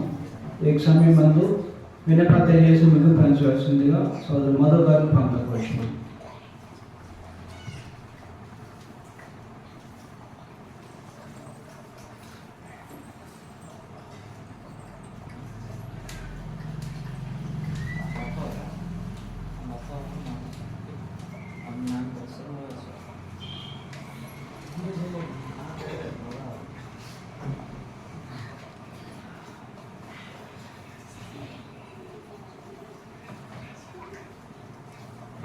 కృష్ణ నామంలో కూడిన సహోదర సహోదరుల మందికి మరోసారి వందనాలు తెలియజేస్తున్నాను. దేవుడు అనుగ్రహించిన సమయంలో మనం అందరము కలిసి ఆయన మాటలను చదువుకొని దేవుని ఆత్మతో శక్తితో ఆరాధన చేయడానికి కూడుకున్నట్టు మీ అందరికీ ప్రభునేశ్వర కృష్ణ మరోసారి వందనములు. విన్నపములు ప్రతి ఆదివారము ఉదయం 6 గంటలకి ఆరాధన జరుగుతుంది. కాబట్టి సమయాన్ని గుర్తించి అందరూ ఆరాధనకు 6 గంటలకు కలుసుకోవాలని ప్రేమతో కోరుకోబడుతుంది. ప్రతి నెల 2వ ఆదివారము ఆరాధన అయిన తర్వాత బైబిల్ తరగతి జరుగుతుంది. అది ఈరోజు కాబట్టి బైబిల్ తరగతికి అందరూ కలుసుకోవాలని మిమ్మల్ని ప్రేమతో కోరుకోబడుతుంది. ఆ బైబిల్ తరగతి అయిన తర్వాత సహోదరులు కలిసి భోజనమును ఏర్పాటు చేస్తున్నారు. కాబట్టి భోజనం ఉంటుంది కాబట్టి మీరు అంటే ఇంట్లో భోజనం చేసుకోకుండా ఇక్కడ వచ్చి నేను కలుసుకోవాలని కూడా ప్రేమని కోరుకోబడడం జరుగుతుంది. మరియు సహోదరుల ఆశీర్వాదం యొక్క కుమారుడు అనారోగ్యంగా ఉన్నారు. ఆయన కొరకు కూడా ప్రార్థన చేయాలని కోరుకోబడుతుంది. సహోదరులు మార్టిన్ డేవిడ్ గారికి కాలు వాపు వచ్చిన అనారోగ్యంగా ఉంది. కాబట్టి దాని కొరకు కూడా మీకు ప్రార్థనలు జ్ఞాపకం చేసుకోవాలని ప్రేమతో కోరుకోవడం జరుగుతుంది. సహోదరులు ప్రేమ్ యొక్క వివాహము నిమిత్తము మనమందరము ఎరిగినటువంటి వారము. పోయిన వారం కూడా దీన్ని చదివారు. ఆ యొక్క వివాహం అనేది దేవుని వల్ల నిశ్చయించబడే ఒక కార్యక్రమము. ఆ కార్యక్రమానికి సంఘముతో కలుసుకొని సంఘం ద్వారా నడిపించాలని వారు మనల్ని ఇన్వైట్ చేయడం జరుగుతుంది. ఈ యొక్క పత్రిక అనేది నేను చదువుతున్నాను. ఒకసారి మీరు అందరూ దీన్ని గమనించాలని ప్రేమతో కోరుకుంటున్నాను. వివాహం అనే విషయములలో ఘనమైనది. 13:4 పరిశుద్ధ వివాహ ఆహ్వానము శ్రీ పుర ఆనంద్ ప్రసాద్ మరియు శ్రీమతి జమున గారు, ఓలూరు గ్రామం, కేవూరు మండలం, తిరుపతి జిల్లా. మా ఏకైక కుమారుడు S Prem MSc organic chemistry అనువరణకు assistant DO Chandragiri government hospital పనిచేస్తున్నారు. తిరుపతి జిల్లా రామచంద్రపురం మండలం బలిజిపల్లి గ్రామం వాస్తవులు శ్రీ ముత్తుకూరు మునుస్వామి లేట్ శ్రీమతి భవానీ గార్ల కనిష్ట కుమార్తె. ఎం వాసవి అనే వధునకు ఓలూరు గ్రామంలో ఉంటూ క్రీస్తు సంఘము ద్వారా దైవ సేవకులు, స్థానిక సంఘ సువార్థికులు, సహోదరులు మార్టిన్ దేవుడి గారు ఆధ్వర్యంలో వివాహం జరుగును. ఈ వివాహములకు మీ ప్రార్థన కోరచ్చు. ప్రభువైన యేసుక్రీస్తు నామమున ఆహ్వానించున్నాము. పరిశుద్ధ వివాహము తేదీ 18/4 గురువారము. ఈ గురువారము సాయంత్రం 5 గంటల నుంచి 7 గంటల మధ్య జరుగును. రిసెప్షన్ అండ్ విందు 18/4/2024 గురువారం రాత్రి, అదే రాత్రి 7:30 గంటలకు జరుగుతుంది. వేదిక మా స్వగ్రహమునందు ఓలూరు గ్రామం, కేవపురం మండలం, తిరుపతి జిల్లా. తమ రాకకు ఎదురు చూసేవారు ఎస్ విజయరత్న, మన దొరమ్మ, ఎస్ రాజశేఖర్, సునీత మరియు బంధుమిత్రులు. కాబట్టి వివాహం అనేది 5 నుంచి 7 గంటల మధ్య ఈ చర్చి బిల్డింగ్ క్యాంపస్లో జరుగుతుంది. వివాహం ఎక్కడ జరిగేది కరెక్టా? ఇంటి దగ్గర. వివాహం కూడా ఇంటి దగ్గర. ఓకే. వివాహ కార్యక్రమాలన్నీ కూడా ఇంటి దగ్గర జరుగుతుంది. 5 నుంచి 7 గంటల మధ్య వివాహం అనేది జరుగుతుంది. కాబట్టి క్రీస్తు ప్రభు సంఘం ద్వారా ఇది జరగబడుతుంది. కాబట్టి సహోదరులు అందరూ కలుసుకోవాలని ప్రేమతో కోరుకోబడుతుంది. ముఖ్యంగా మనం అందరం ఏదో ఒక రకం బంధువులు కాబట్టి మనం కలుసుకుంటాము. అయితే ఇది సంఘం ద్వారా నిర్వహించబడుతుంది కాబట్టి సంఘం ద్వారా మనం ఈ కార్యక్రమాన్ని నిర్వహించాలని కోరుకోవడం జరుగుతుంది. ఆ రోజు నైట్ కూడా అక్కడే భోజనాలను వారు ఏర్పాటు చేయడం జరిగింది. ఈ ఆహ్వాన ప్రక్రియకి మనం అందరము మన సంఘానికి వారు అనుగ్రహించారు కాబట్టి ఆ కార్యక్రమం అనేది దేవునికి మహిమకరంగా, వారి యొక్క ప్రయోజనకరంగా జరుగుతున్నట్లు మనం అందరం వారి వరకు ప్రార్థన చేయాల్సిన అవసరం అనేది ఉంటున్నది. ఇప్పుడు సహోదరు ప్రేమ గారు వచ్చి ఆయన తరపు నుంచి ఆయన కుటుంబ సమక్షంలో సంఘాన్ని ఆయన ఆహ్వానించబోతున్నారు. ఆహ్వానించిన తర్వాత మనము దానికి ఏ కార్యక్రమాలు ఎలా చేయాలని ఈ ఆరాధన అయిన తర్వాత జరిగే బైబిల్ స్టడీకి ముందుగా ఆలోచన చేసి మనం ముందుకెళ్దాం. సహోదరు ప్రేమ గారు.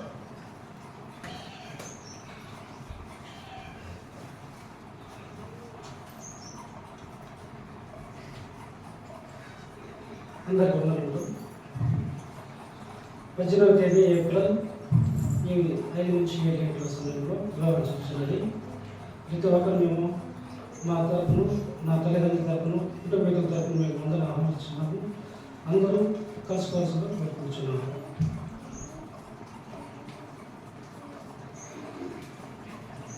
వ్యక్తిగతంగా కూడా మనం కోరుకున్నారు కాబట్టి మనం అందరం ఆ వివాహానికి అటెండ్ అవ్వాలని ప్రేమతో కోరుకోబడుతుంది.